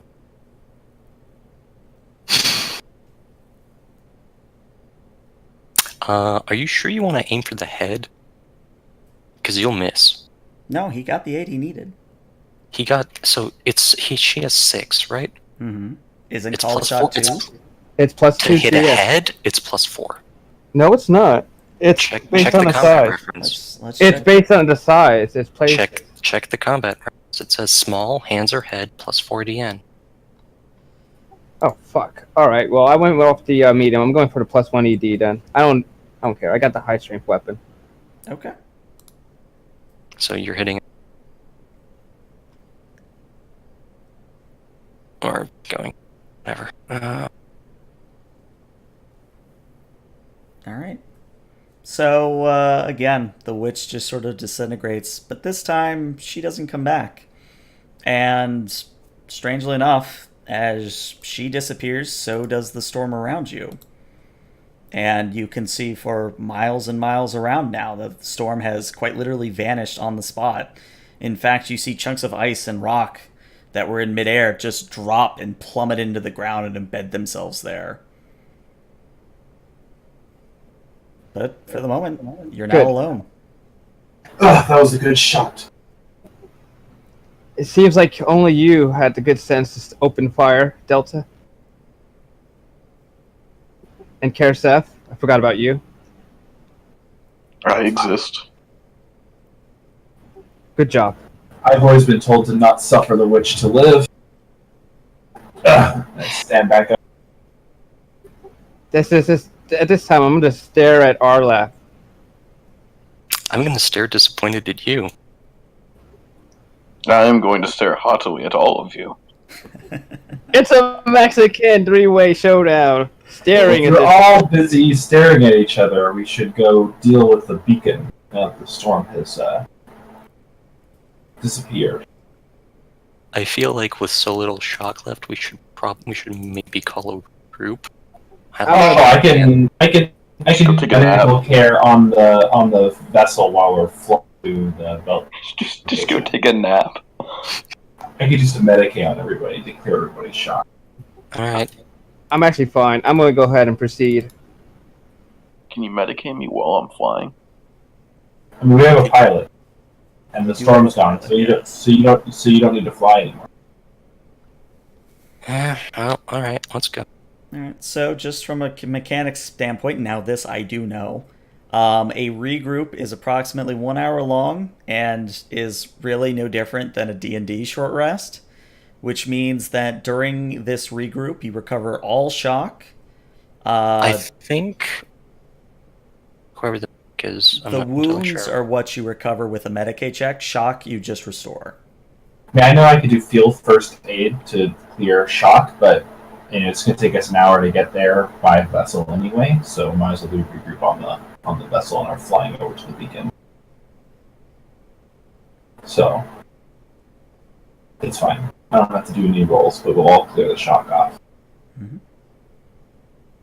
I just didn't know how far away the beacon was from our location. It probably is all of a 15-minute flight, but you can easily stretch that to an hour, saying, you land, maybe fly around a bit, however you want to flavor it.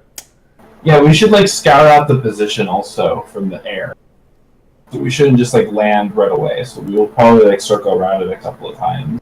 Okay, and what you're seeing above the location that you had identified from orbit is it runs up to the side of a mountain, and there appears to be a very large sort of cavern that is open to the air. This cavern is probably big enough to fit 2 rhinos side by side, and that's just the entrance. So it's a fairly large hole in the wall, if you will.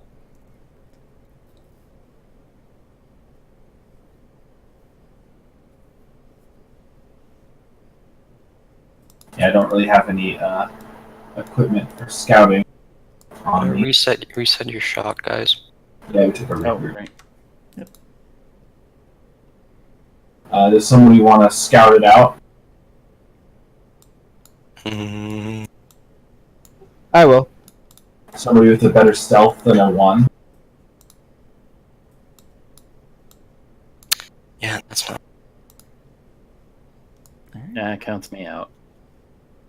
Well, I tell you what, we've been going for hour 30 minutes, so why don't we take our break here, and we'll pick things back up in about 7 minutes at 10:55 p.m. Be right back.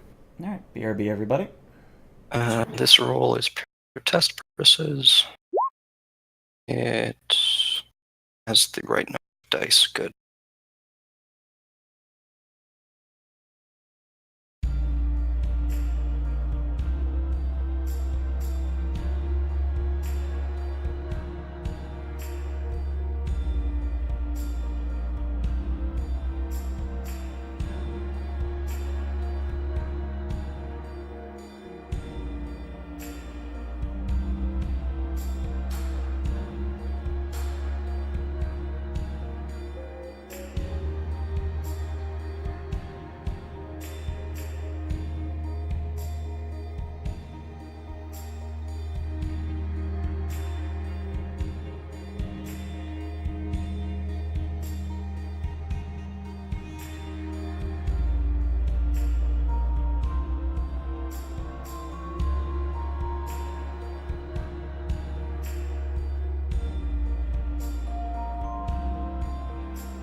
Hey, and I'm unmuted for the stream. Thank you to anyone who's watching this live and or later on YouTube.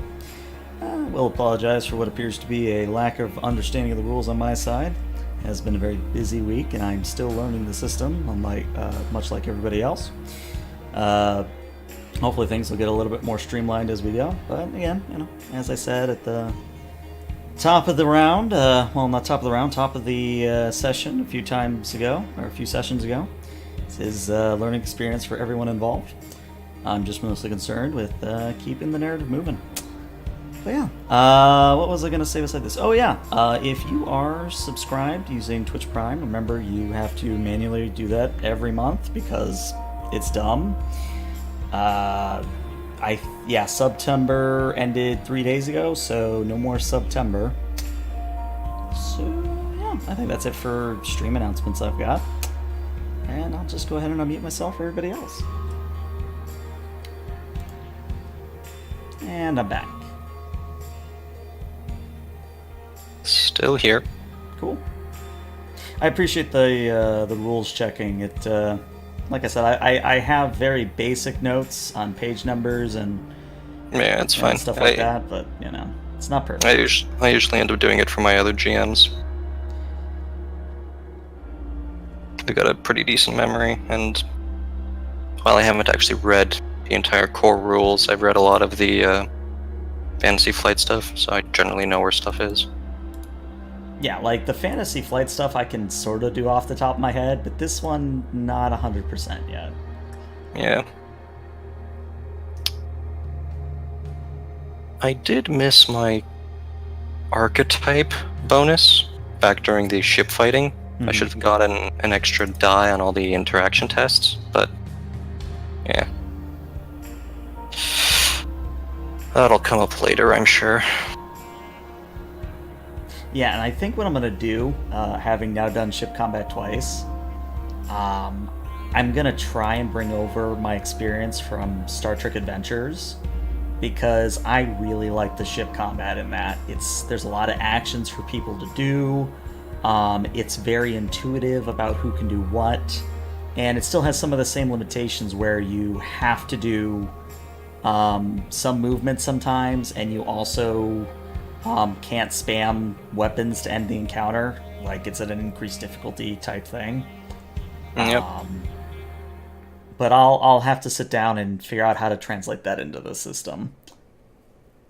Yeah, I don't think I'll be able to help you with that, because I don't know that system. Yeah, that Star Trek Adventures I know better than even D&D. But of course I've been running 3 games of that for a year almost, so I know that one almost by back of my hand at this point.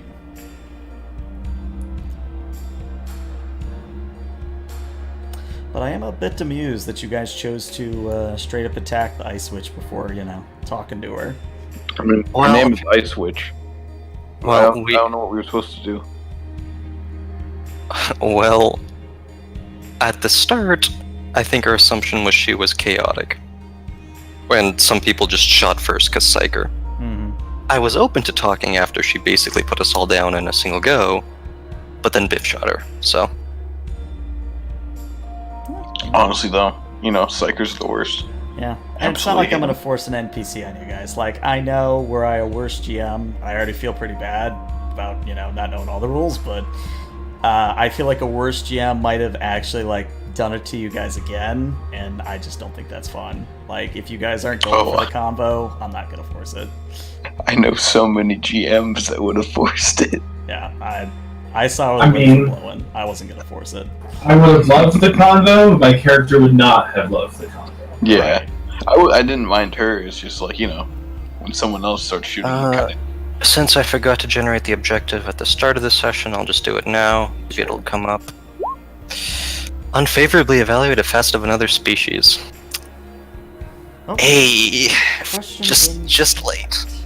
So Soup, you can either get it via Ulysses. I believe they've got it. Actually, no, I think they have it on Drive-Thru RPG. Yep. I think the PDF is, what, 40? I don't know what the price is, unfortunately, but I know it's on Drive-Thru RPG. And I'm sure if you wanted to get it through less legal means, I'm sure 4chan has a link somewhere. But I'm not going to talk about that because I like not being banned. Also, Wrath it's and like Glory it's, is 30 it's the bucks. best. It's the best seller on drive-thru right now. So Oh, there you go. $30 for the PDF, and honestly, I think it's a good buy. I bought it. It's good.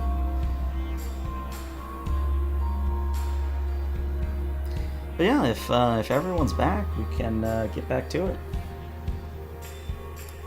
Yeah, I'm back. All right, let me kill the music and switch us back. All right. So, with you all, let's say, at the moment you're at the exterior of this cave entrance. You have not gone inside as of yet, but I believe you all were debating who to go first and how you would proceed from here. Yeah. So before figure out who goes in, so if I'm going to be the leader on this expedition, I'm going to exercise a little more restraint. Mm-hmm. The start of the encounter with all of us firing at her, I understand that's acceptable. Afterwards, a bit less. So, unless the enemy is an orc, I don't know, some other clearly hostile alien, cultist, demon, I don't know, take your pick, hold your to start with. Floating greasy alien brain. Yeah, shoot that. but a woman that's floating in the air. Except for not the witch. Wait, No, What about big titty goth GFs? as I just mentioned, the start was fine. Once you made an effort to talk, essentially disabling us was when you should have held your fire. Chaos will use its tongue in the most insidious ways to render your heart barren and open. I will not heed such advice from you. In character, Biff will say. If she wanted to do anything to us, your gun wouldn't have changed the matters. Well, obviously, we were able to get rid of her before she could sink her witch lines into our brains. Remember, it is said that an open mind is like a castle with its doors unguarded. You people have weird sayings. Who's the scout? Yeah, so let's get a marching order going here. So who would be in front? Who's the actual scout? It was the person that you replaced. Yep. So none You'll of stay us. with a ranger. I think the Skitari has the best awareness though. I've got 5 stealth, but I do have the best awareness, probably. And then I guess you're in front. I'm right behind you because I'm melee. I'm in the middle because I'm also melee. Is 5 stealth the best? I have 5 stealth as well and a 4 awareness. Okay, so you can just come with me. And you're not. I have 4 stealth and 3 awareness. So Biff and I will head up. We'll scout up, and at least I won't be alone. I'll take up the rear. I have 0 stealth and 5 agility. Nice. Nice. All right. So going left to right, left being the front, right being the back. That about the marching order? Yeah, but the 2 of us will be like significantly ahead of the other 3, so that we can like try to stay stealthy and report back if we see anything. Alrighty. So, my first question, mostly because of Biff, Epsilon or Delta, I know you as a Skitari probably have dark vision of some sort. Biff, what are you using for light there, buddy?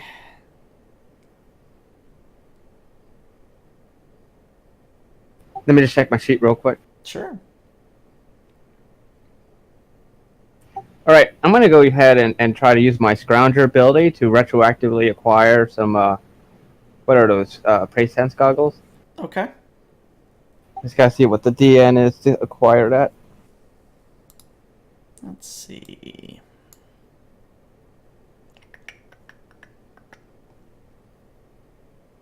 guessing it's going to be under trinkets and charms.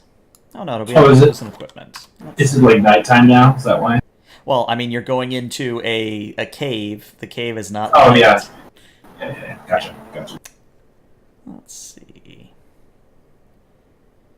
Prey Sense goggles have a value of 5. They are considered rare. Okay, so, and let's see, an Auspex is... In Auspex is also 5. Just try to get some glow sticks. I mean, I could do 5.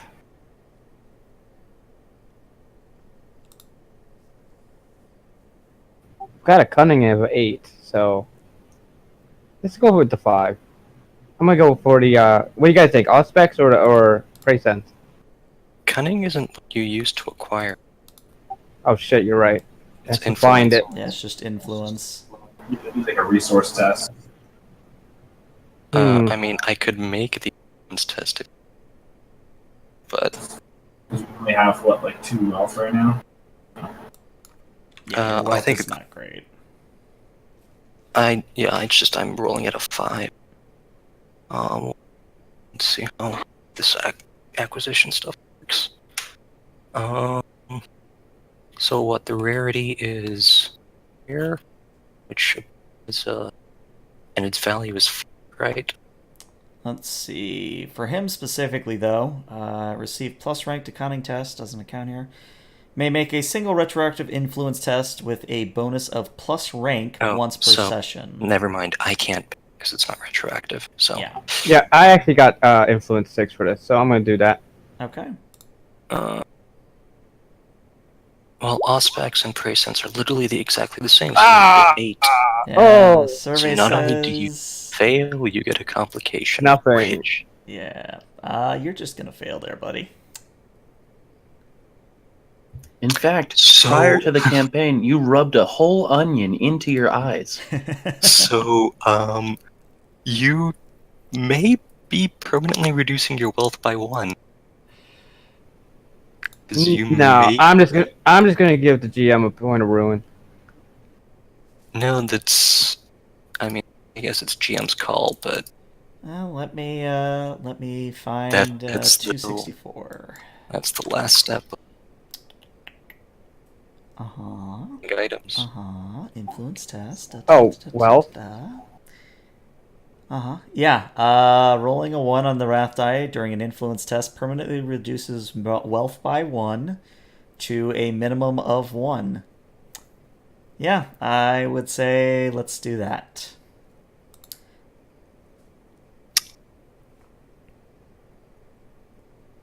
Yeah.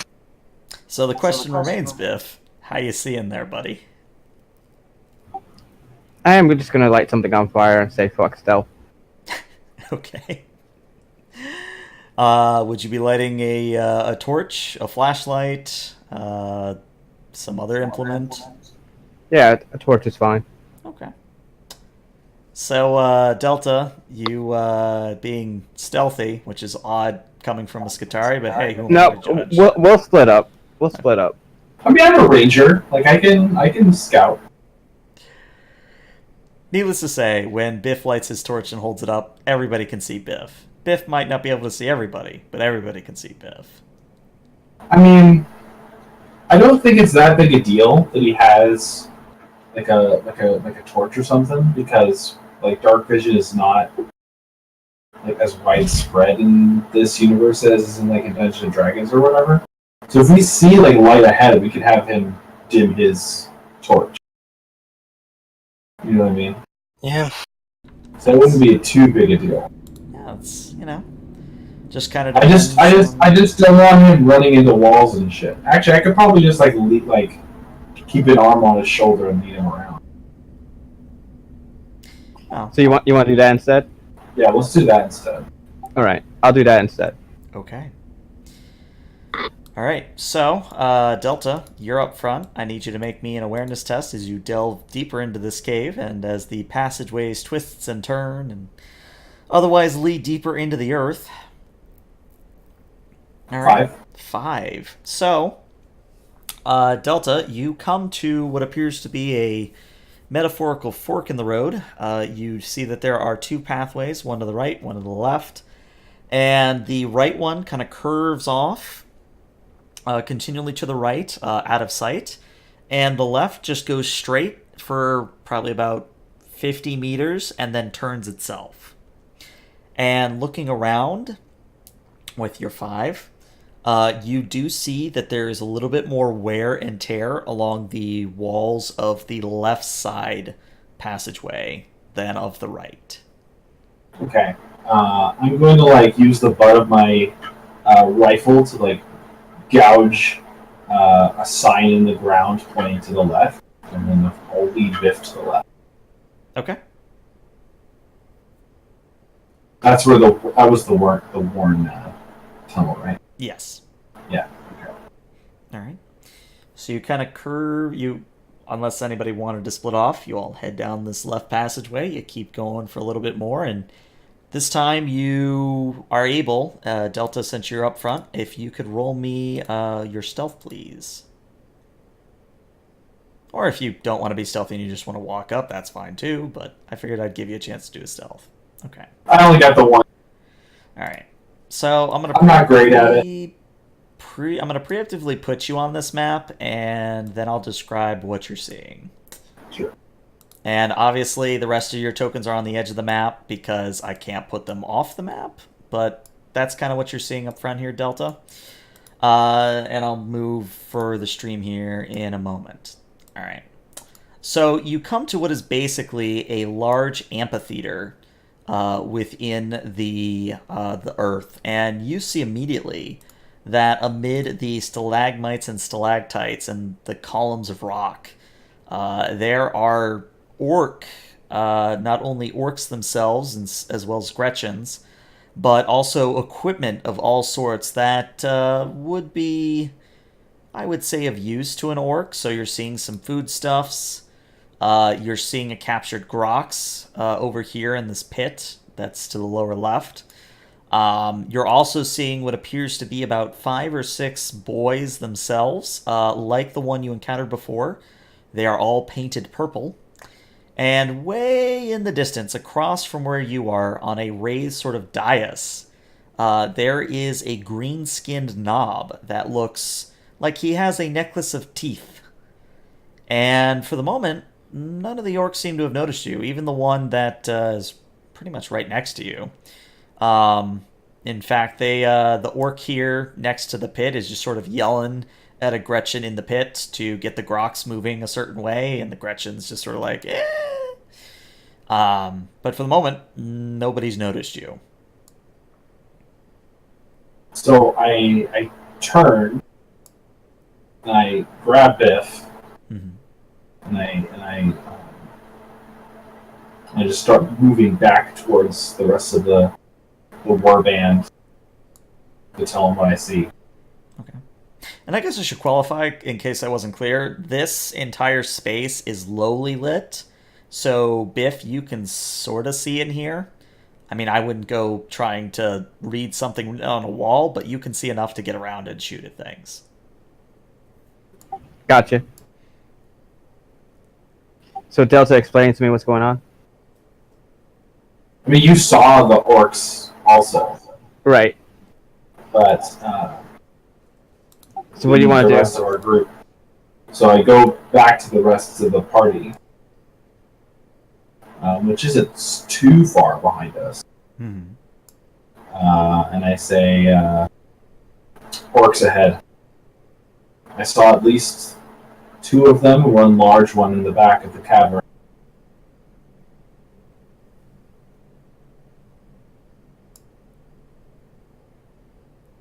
What do you guys say to that?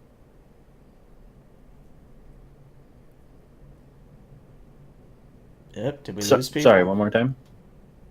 Yeah, so I say, "Orcs ahead." There's a large space, lowly lit. I saw 2, and one large one in the back of the room.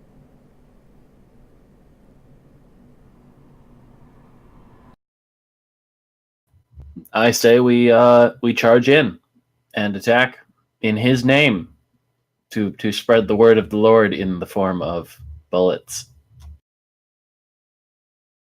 I just like cock my head at you. All in favor, shout aye at the top of your lungs. Whoa! No. Don't shout aye. No, don't do that. Are you well, sister? What do you want to do? We can get the drop on them. Tell you what, I'm not exactly the stealthiest, so I'll just hang back here until I hear shouting. We can all run around the. We can all run around the corner wide? together. The approach? Sorry, what? How wide is the approach? The approach that you're coming through is about 2 meters across. In fact, everything in here should be meters, assuming I did it right. Yeah, everything in here is meters. And one probably very important thing I forgot to point out to Delta. You see this thing over here? This sort of greenish pillar? Yes. That is a glowing green crystal about the size of a... What's a good descriptor here? You know, vaguely the size of a lander's engine, yeah? There's also a large glowing crystal which is providing a majority of the light in the cavern. You would see that it's got a bunch of instrumentation linked up to it, and that one of the orcs was manning the controls for it. But I would say even without needing Synesians, you could probably guess that this might be the beacon you're looking for. It's hooked up to a large variety of tech heresy and orc machine craft. I have an idea. Yes. I can sneak in, start sabotaging it. If you guys do some drawing fire, get them away from me, give me some time, then we can just make sure it's destroyed and do order. So, what are the benefits of this plan over just attacking them? We can make sure it's destroyed, and if we need to fall back, we can fall back without having to worry about being overswamped. Do any of us have any explosives? I have 3 plasma grenades. I think that is the way we should go about this. Are we strapping the grenades to the crystal or just throwing them? We should shock in, take out forward sentries, followed by a distribution of our demolitions onto the crystal, and then we should leave before we find orcs coming from the deep. We do not know exactly how many of them there are. There could be hundreds of them down below. True, but counteroffer. If we do have our stealth people, if they manage to disable it, then all well and good, and we can get away without drawing a huge number of orcs down on us. But if they don't, they can just, call for help and we'll be there. My only weapon isn't the most quiet. Well, I mean, if they get detected, then it all goes to shit and we just run in anyway, is my thinking. It's worth a try, at least. Biff's weapon especially is not the most quiet. If you're volunteering, I am. I'll pass you 2 grenades. They're, as far as I can tell, just slightly better than frag grenades. Just gonna nod and grab the grenades from you and put them into the pockets he has in his coat. Okay. They literally just do 1 more AP. I mean, hey, AP is important in this system. Yeah.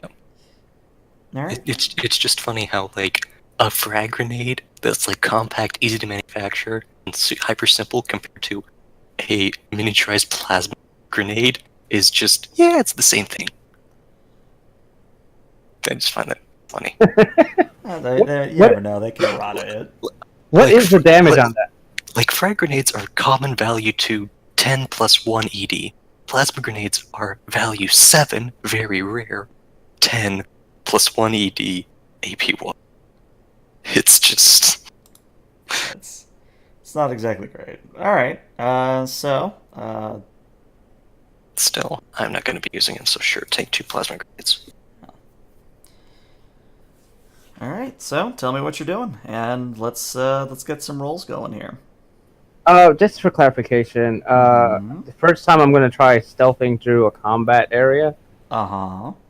Do I just make the roll first and then start taking actions, or? My understanding is your stealth goes against their passive awareness until they have a reason to actually look, and then they'll start using active. So yeah. Okay, so I'll... Okay, Biff, how against telepathy are you? I'm sorry, against what? Telepathy. I'm quite fine with it, as long as it's not one of the bad people, and he'll tap his head. Alright, well, to simplify communications, establish a bond with you. Alright, he's gonna shake his body, kind of flex a bit, so alright, I'm ready. Let's do this. What do I gotta do? You need to do exactly nothing. I will re-roll that complication. Ooh, I can't, actually, right? Oh, dear. This is not... Well, alright. You need to do nothing. I need to see what the hell just happens. Yeah, I gotta pull up the rules too, as soon as this PDF starts working with me. There we go. So since we don't have a deck, just... Yeah, there's a table you gotta roll on. Hold on. Let's see. 337. Interest of... Alright, so, let's see. For each additional one rolled on the wrath die, must add a +1 bonus. Okay, so good news is you're only rolling one wrath die, so you just roll 66 or 31. Let's see. Well, you gain 1 ruin. I'm gonna read this because I think it's funnier coming from me. Yeah. So, as he attempts to make this bond with you so that you can communicate telepathically, a sinister chorus of, I would qualify it as sinister singing and low laughter, swirls about your quote-unquote new psyker friend, and all sentient creatures within 25 meters must make a successful willpower test, DN3, or are considered hindered for 1 round. I also get a ruin. But I now need to figure out distances here, so... Yeah, I don't think we would have been right at the entrance. Right. We were talking with each other and stuff. Right. So I'm going to say... let's see. I'm going to say these two are going to be in range of it. This one just barely. Okay, so...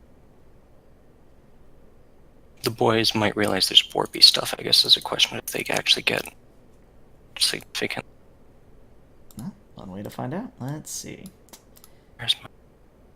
Alright. Yeah, their willpower ain't exactly great. But let's roll for them anyway. Well, one definitely succeeds. The complication. With a complication, but he still succeeds. Yep. And the other? Alright. I rolled for both. Both. Yeah, so one is going to be hindered. So anyone who failed, which I think is everyone, everyone is now considered hindered, which, again, I clicked away. Well, it's +1, but power went off first, so... Yeah. Hold on. Oh, we got the bond, but it's giving me a migraine. Something like that. Nice. And I just quietly whisper, or that can happen. Good job. Good job, Biff's gonna say, and pat Arlap on the shoulder. Then, with an affirmative nod, he's gonna walk off and begin stealthing into the They might cavern. have... Yeah, I was going to say, little so more as you get ready to start stealthing in... Yes, but the advantage is to those who go quickly. So I'm taking the initiative here and moving. Biff is going to go ahead and go in before any more time is wasted. Well, we're going to go into combat here because the orcs are definitely going to not only turn to the source of noise, but one of them's going to grab his head and say, my head, it hurts. Would they instantly leap to combat from that, though? I mean, I've got to do it because otherwise you'll do what you did to the witch and just rock through these orcs. So, all right. So should I even roll myself or? Oh, remember, we don't necessarily roll initiative here. What we do is it's player, enemy. You might still be able to sneak past them. Yeah, it's entirely possible. So can I roll it now or? Yeah, you can roll it now as I'm adding everyone to the turn order. There we go. Nope. Well, And where would you be moving on this map? Well, I mean, I didn't necessarily fail. They're not actively. Well, they might be actively looking now. It's their passive perception. I think their passive awareness is at least 2. Yeah, so. it's at least 2. They're going to notice you. Yeah, so move towards the crystal as if you didn't think you'd probably be at the entrance, hopefully. Mm-hmm. We'd be slightly further back. Okay, so we weren't technically there, but I'm assuming we're gonna start on top of turn once we get to the edge of the map. Yep. So then I should start my first turn from that edge. Yep. Okay, gotcha. I'll just stay on a wall for now. Because I'm further back.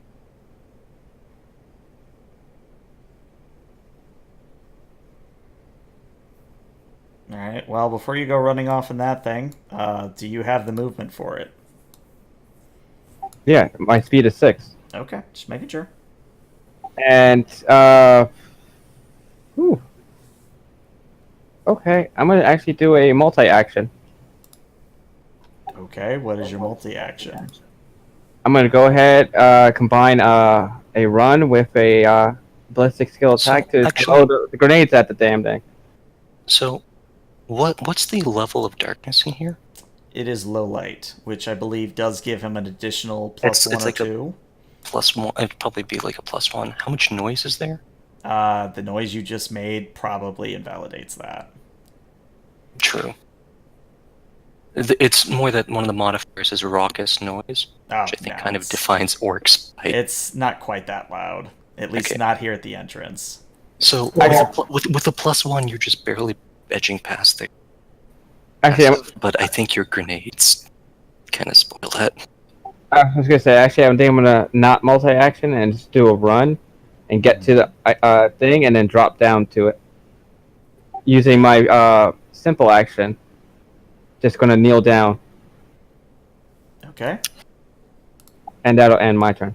That'll end your turn. All right, which means it's the enemy's turn, and that orc boy, the one that saved, this one up here, that saved from the psychic laughter, does notice you. You are kind of in the open. He sees you. He says, "Oi! What you doing there, git?" And he is gonna take a shot at you. Umi stuff. Go do Umi stuff elsewhere.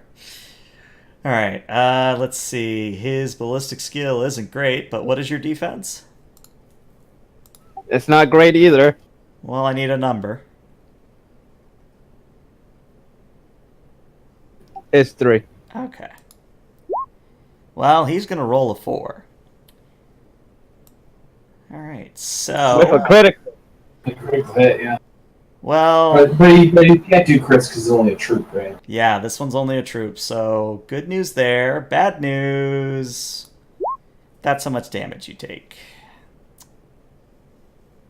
So that's 10 before reduction from resilience and armor. But 10 is quite beefy. You could also soak in a shock if you wanted to. I'm gonna go ahead and attempt to soak because that's 6 wounds and I have 5. Yeah. So in Also, order I think to soak, gain you another need ruin. to- Yeah. You need to... Just go to the combat section and roll the soak damage. Yeah, that's what I'm pulling up. Alright, so when choosing to soak, follow these steps. Character immediately takes 1 shock, and then the character makes a soak roll. Count the total of icons. Each icon converts 1 wound into 1 shock. It doesn't matter. Anything... I dropped down, and I now have to make my first defiance test. Do you have Wrath? No, could you roll a soak roll? I used it with my little fit with Arlap earlier, so Both? yes, no, I did the other one before that, so I'm actually no wrath right now. Great. So, just so you know, Defiance is at the beginning of the turn, so you don't need to make one right now. No, it's actually right away, the first one. Yeah, I checked it out again. When a character begins their turn at 0 wounds. No, it actually goes into it and says that it starts right from the turn that you do it at. So it's possible to actually do it back to back. Where does it say? An unconscious character who has been reduced to 0 wounds must start taking Defiance checks at the start of their next turn. No, what I'm reading on page 229... If they take additional damage while they're on 0 wounds, however... Yes. Oh, is it when I take additional wounds? Yeah. So it's like D&D, if you've played D&D, where if you took another wound, it would be a Defiance check. Okay, well, carry on then. Yeah. So all of you see Biff run in, kneel down, get shot in the head. Well, not maybe the head, but somewhere on his body mass, and he goes over cold. And I'll just give him that icon for now. But what is the rest of your move?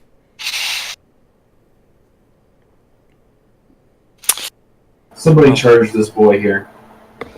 Do you want me to? Please. Sure, I'll follow up. Okay. So it's this one?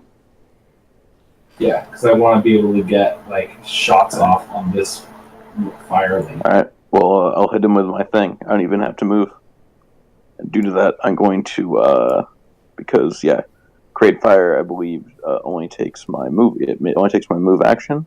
Mm-hmm. So I'll create Flame on my weapon, and then I'll attack. Okay. How? You still need a Psychic Mastery manifest it, remember? So, yeah, you still need to manifest, but you also need to approach. Which he does. So how are you approaching? The whip has a 4-meter range. Oh, really? Yeah, I already measured it out, so I'm in the clear. Mm-hmm. So now we'll attack. Yep. And 3 is all you need, but that's a lovely complication. Nice. Okay. So go ahead and roll your damage. Nice. Nice. Bad news. Orc doesn't seem to care.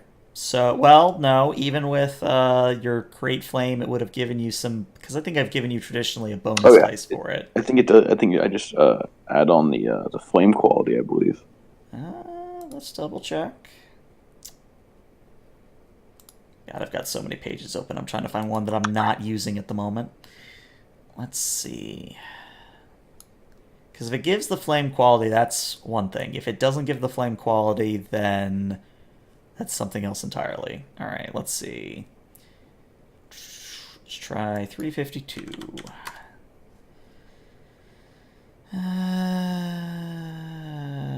Create Flame.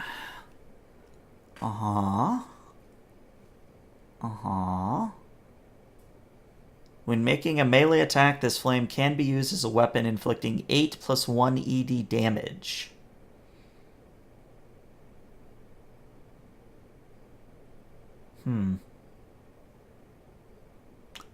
I would say you can either just use your whip and you can take an additional ED, or you can do the 8 + 1 ED. Instead of using the whip at all? Mm-hmm. I mean, that's what it says, but I would say the flame is not going to have the range of the whip. Yeah. It's. I'm imagining this is literally your hands catch fire and you punch somebody. Well, yeah, but remember we said we could just put it like on the weapon itself rather than just have it on my hands. Right. That's why I'm giving you the +1 ED for free. Oh yeah, so I'll just do the +1 ED. Okay, yeah, go ahead and roll another damage. One.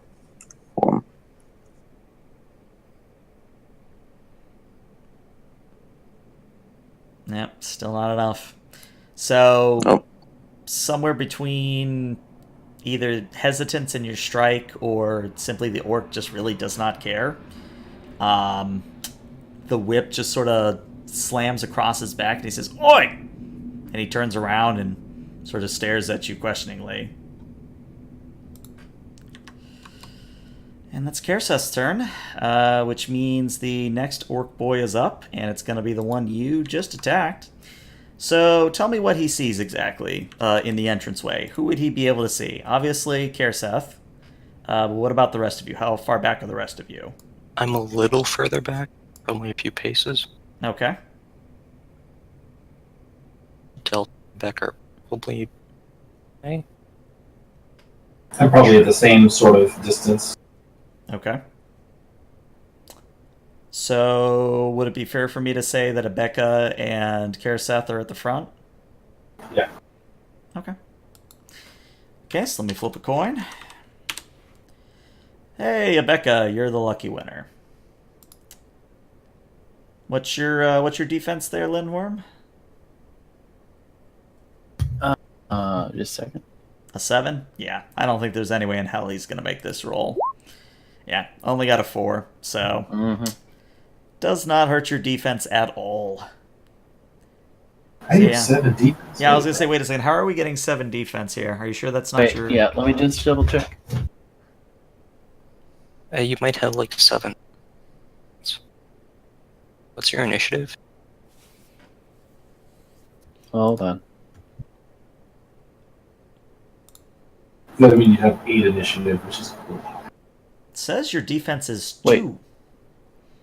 Yeah, so where did you get 7? It's probably arm. You said it. Oh, sorry. I thought you said 7 first, and I said yeah, but yeah, defense 2, resilience 5. So that will hit you in that case. Oh, okay. And let me roll damage.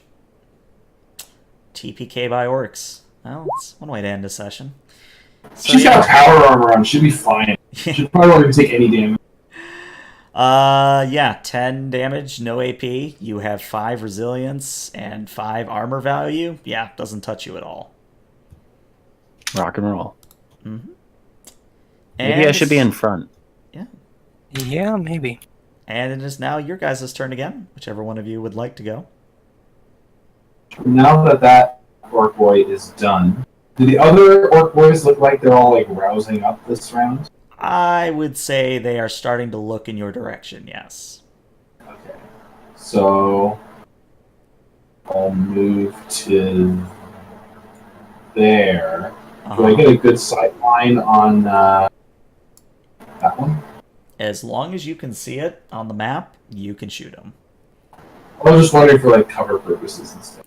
Anything that would be cover related is hopefully hidden by Roll20, the black things on the map. Okay, so this building is not covered. No, you would be able to see past it, no problem. Okay, so I will fire at that orc, and I think they're defense 3, right? Yep. Okay. I'm going to also multi-shot the over into that one also. Okay. I believe that's a +2 DN in order to do that. Yep, it'd be 5 for each. So let's do the first one, which is the top of the one. Down. Okay, so against the top one.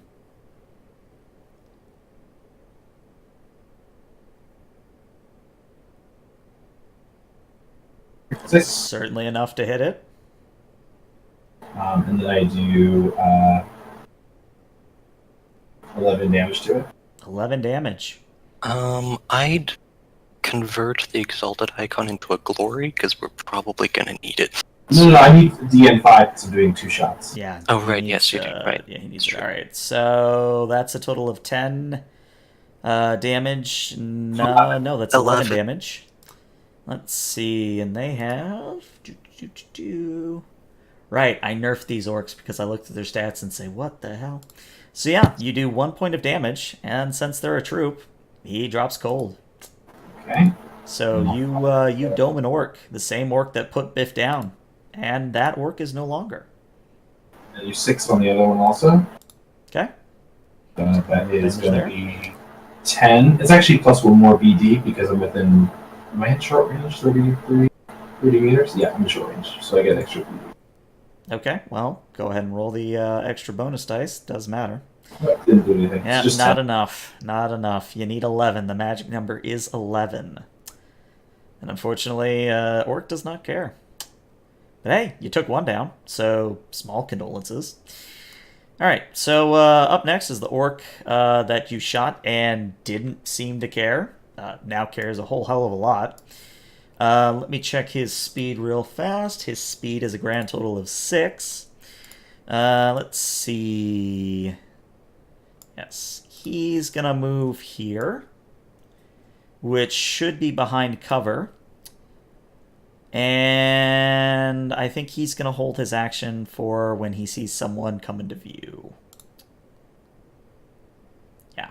Alright. So it's your guys' turn again.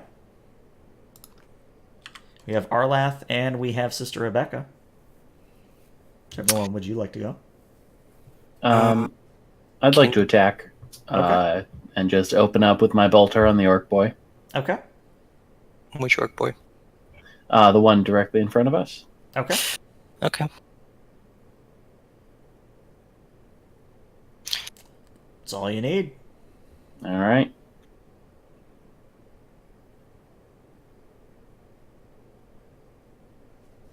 Yeah, again, magic number here is an 11. Though, don't you get a bonus die because of short range? So roll another dice there. Okay. Yeah, it's rapid fire 1, right?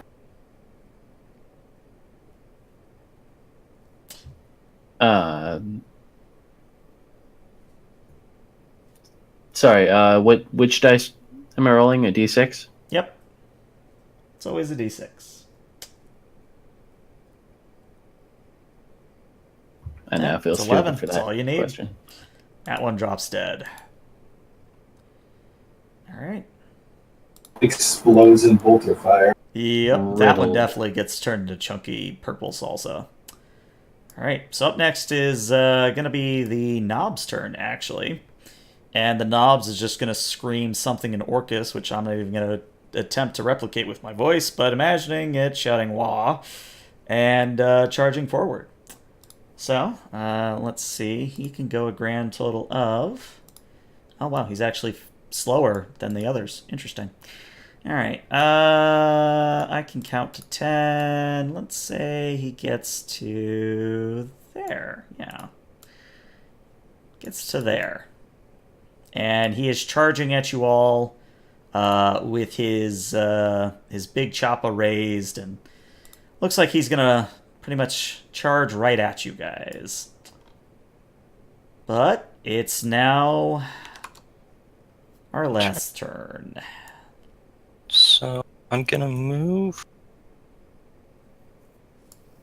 It's kind of great spots. Nowhere I can shoot. Also getting shot. I guess I can move there and shoot the orc knob. Just now realized that. Oh, I also see an orc boy there. Actually, in that case, I'll pop here and try and fill him full of shurikens, not splinters. Okay. So, first, fortune. To try and get some bonus dice. Also takes 2 simple actions, so... No. Survey Does not says no. succeed. I'm not going to spend last wrath. So I'm just going to shoot it with a total of 4 dice. Where's the...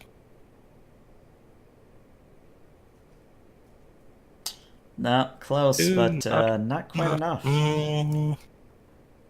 Not work. Spend wrath on that.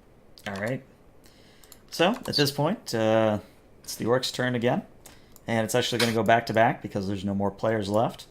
So this orc is over here is going to go 2, 3, 4, 5.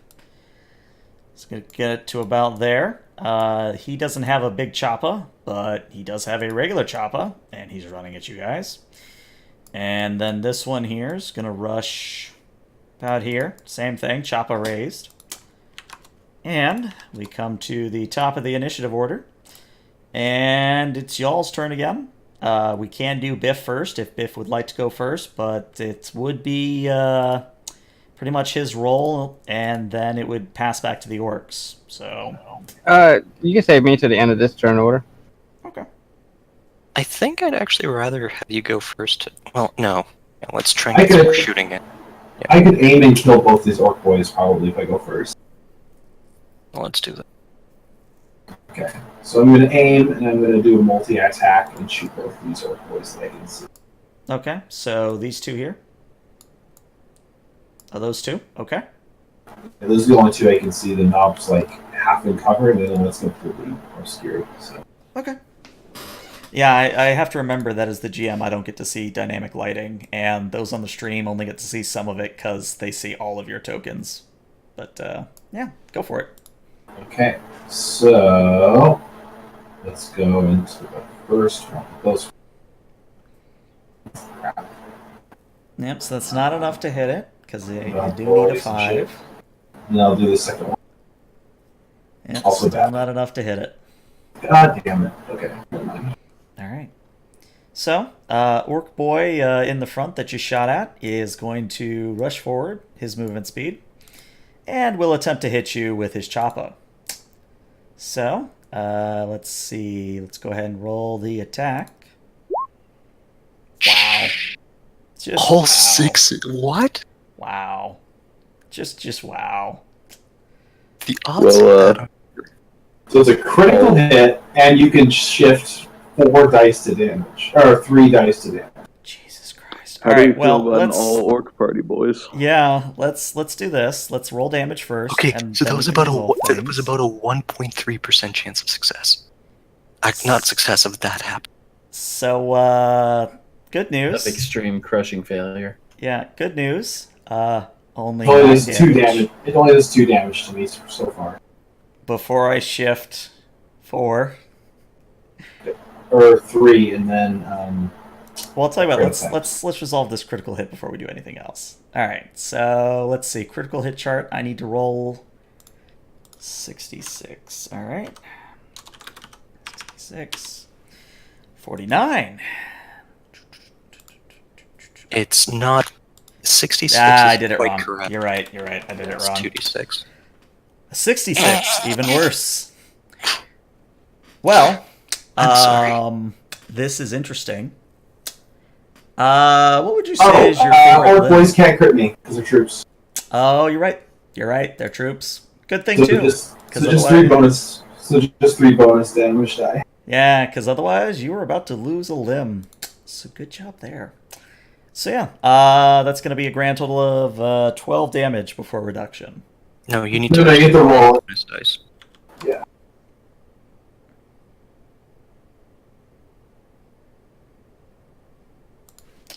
I mean, I believe, but yeah, like I said, 4 thir- extra. 3 more. So that's a total of 12 minus 7 is 5. So I need to do a shock roll or die. Yeah, you need to soak some things here. So I soak 2 of it. You soak 2, which is important. So Yeah, I'm gonna the, go down to Started to debate whether or not I should rescue you guys from this because it is kind of looking a little grim. We can do it. It's fine. All right. Well, so narratively, Orc Boy comes running up to you, screams in your face, and just slices across your body, and you weather the hit. But you've definitely seen some better days there, buddy. And it is either Karseth, Abeka's, or our last turn. I think I'll go in and Actually, there's no taking out that orc boy right now. I'll hold off to see how the situation develops for now. I think guys with better range should go first. Okay. If I'm firing into melee, do I take a penalty for that? You don't take a penalty, it's just if you get a complication, you hit him, I think. You might hit me. Yeah, you might hit him. It's a Okay. 50-50 chance if they get a complication. I think we're at the point where you want to start using reloads for salvo. Mm-hmm. Oh yeah, I was going to do that if I hit the orcs, for sure. You have to use salvo before you... Okay, well, I'm going to shoot that orc. Okay.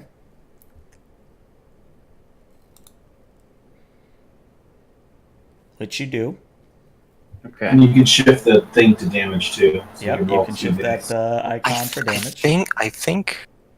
Do you You're get rolling. Do you get any, She's- like... She's rolling good damage, but it might be better to get the glory. Just rolling 3 damage die, so that she needs to get one of them to succeed to kill the orc though. So it's different between 3 and 2.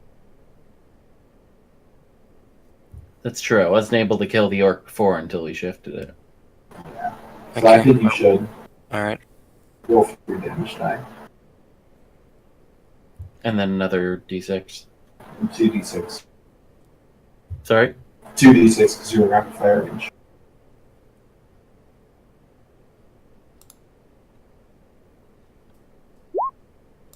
There you go. That's all you need. It goes down. Nice. All right. Anything else? Well, the rapid fire would have added an extra die to the attack, but it's dead. yeah, it's dead. So. All you needed was 1. It's dead. No, rapid fire just increases your damage by 1. No, if you're it adds a number of bonus dice to the attack roll. I've got +1 bonus die damage at close range for rapid fire.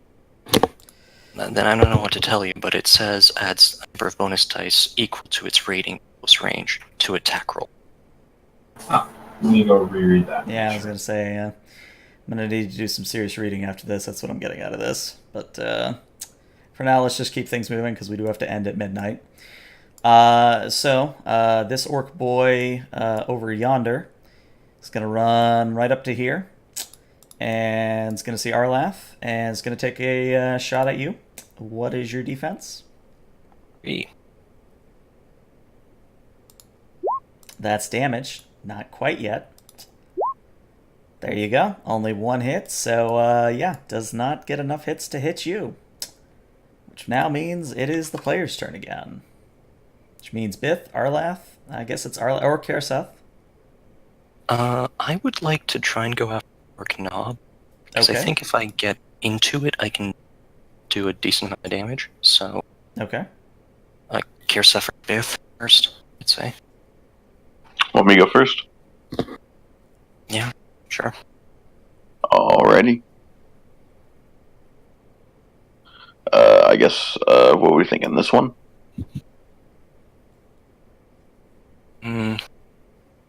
He's already gone and shot. There's one boy who hasn't. I'm not sure what it is exactly. So this is what I have written down for rapid. This is what it says for rapid fire X. A rapid fire weapon deals a number of bonus die damage equal to its rating at close range. Where does it say that? Page 276. Does charging up your movement at all? How far you can move? No. I don't think it does, no. Damn it! All right, yeah, I can't reach it. I can't reach either of these guys in time. Maybe that was a rod. But I can't hit this guy in time. So yeah, so I'll move over here. Sure. Would going right here give me some cover against the other guy? A little bit, yeah. I'll go there then. Oh no, this is a terrible position. Alright. You could also do a multi-action where you do a sprint and an attack for a +2. Okay, so I think what's happened is you have the pre-errata version, and the errata says it specifically adds to attack roll. Alright, Oh, I'm here. going to attack this one. Okay. Go right ahead. All you have to beat is a 3. You're gonna get charged by the knob, I think. Probably. I wanted to attack the knob, but I couldn't Actually- reach it all the time. I don't know. I don't know if it has the 8 moves necessary. No, 5 is all you need. Remember the magic number. Well, since you have a AP reduction, I believe that is enough. Yes, with your AP reduction, that is more than enough to bring down that orc boy. He is donezo. I would convert that first exalted icon into a glow. Yep. Because we're gonna need it. All right, and then we either have Biff or Arlath. Doesn't the knob go? I was kind of being nice, but if you really want the knob to go, we can. I want to move in response to the knob as my. Okay. So Well, turns out he does have the movement to get up to Karasev. So let's go ahead and roll on his attack. Let's see. So, attack. I think a 5 hits you. Yeah. what's your defense? Yeah, what is your defense, Karasev?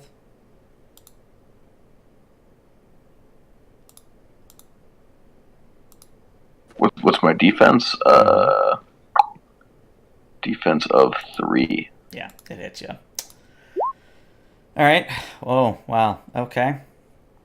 Yeah, I need to either seriously consider how many orcs I put on an encounter or scale these bad boys down immensely. For the first time we one-shot it. Yeah, And then that would be 15 damage minus 1 armor before reduction. Do so. Yeah, it was probably a bad idea to go to that position.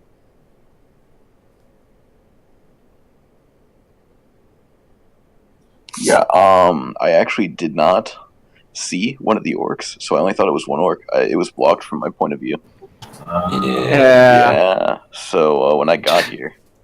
Do your yes. soak. Do your soak. Yeah, I was gonna Yeah, say, so definitely you're gonna soak here, for sure. You still have. 15 I think- DR minus 1. That's going to be pretty crazy. Yeah. I don't think know you if still this guy roll. got enough. You roll. what do I roll? Shock damage or defiance? Soak damage. Oh yeah, soak damage. There it is. Do you still have wrath? Yes. You might want to use it here. That's 'Cause my you're- last draft. Alright. Okay, what's your total damage reduction right now? My resilience was 4. So your resilience is 4. What's your armor? I believe it's on equipment. It should be in. 3. Yeah, it's So you- actually no 4. 4 total. So you'd be reducing by 7, which means So you'll only take You'd 3 be- damage, and you'll take 6 shots. Mm-hmm. 3 damage, 6 sock. so. Yeah, I'd say don't spend the wrath on the reroll. Spend the wrath to get rid of shock once it rolls around to your turn. Alright. Well, it means I'm at 1 wound. You're still up. You're still up. I'm still up. Alright. And my response is going to be to charge them. Okay. Which means you do get a bonus dice on your attack. I'm going to do a multi-action of melee attack and pistol shot. Okay. Order in which I do this is going to be important because I'm throwing a lot of bonuses at this. Mhm. So first, where's the action stuff? Okay, so first I'm using fortune as for my simple actions. This is going to be applied. Actually, doesn't. It's my choice. We'll see how this goes first. Hey, look at that. That's nice. So, one die shifted to get potency for additional 2 bonus dice. So the 2 bonus dice will to melee attack roll. So just do it. So I need whatever its defense is plus. Grand total of 3. Isn't great. So to get a 5. I am going to spend a wrath. My last wrath. Okay, so I still have a complication. Mm-hmm. What's the complication result? There's a chart somewhere. Let's see if I can find it Bad real fast. complications. Okay, 232. Yeah, go ahead and roll your 2d6 and I'll tell you what you got. 26. You lose 1 reload. Sure. On a melee weapon? Yeah, I was gonna say. Okay, sure. I would say that probably applies to your upcoming attack with your pistol.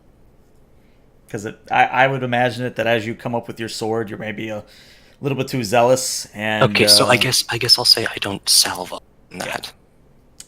But okay, so I hit with a total of 7. I don't have dice to shift. I have a chainsword, so the chainsword is brutal. But that's only one for the extra die. So nice dice. Okay, this should. No. All right. Oh, I don't know what that result was.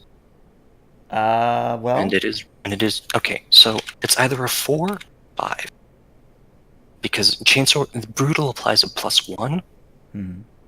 So I'm just gonna flip a coin. If it's 1, it was a 4, now it becomes a 5, does not. If it was a 5, it becomes a 6, does an extra. Sound fair? Yeah, that sounds fair. Well, wait, isn't a skull icon a 5? No, the skull icon is a 4 or 5. Doesn't say which. So okay, no. So it's a total of 9. Yeah, 9 doesn't even get past its resilience. Okay, well, shuriken pistol. A salvo on this, which was unfortunate. Was that pistol? No bonus on this. Ooh, actually. You're adding your strength to the chainsword damage, right? Oh, fuck. I don't know if I needed to spend a round there. Because I had a +1 bonus from charging. Why? Alright. I'll apply it to the pistol. It's not strictly accurate, but... Alright. That's better. Yeah, that'll hit. That's way better. You probably we have... want to shift some of that. I will shift... How much armor does he have? You have no idea. That's true. I think... Let me check trading. I think trading is once. Shift twice and get... No, one increase. Okay. So, I will shift once. So... Yep. +2 ED. Damage. And P in this case is 3, because this shift. Nice. Okay. So let's see, that's AP3. You got a total of 12 damage. Check what he's got going on here. Okay, so 12 minus that, minus that, minus that. Not gonna do math today. Alright, so you heard him. And but, are you guys fine with me spending the glory to try and to add the damage here? Yeah, go ahead. Okay, so Morgan, throw in your glory and Alright. which goes. So one more. and this will probably be the last attack of the night, because we will have to stop here in about 2 minutes. We'll see, Alright. maybe. Biff, don't die. Oh, I won't die.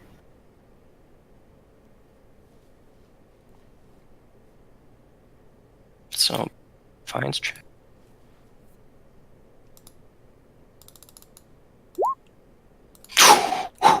Ooh, ooh. Ooh. Oh, you're not quite dead yet. Yeah. Will Biff survive? Will he die in the first 10 minutes of next session?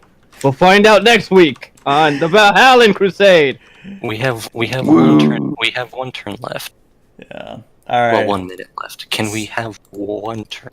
No, we don't have time for it, man. All right. Unfortunately, that's where we're going to have to call it. I mean, players, of course, stick around for a little bit after the stream. But I am ending the Well. stream here, so anyone watching, thank you so much for watching, and I will see you hopefully next week. Bye bye, stream.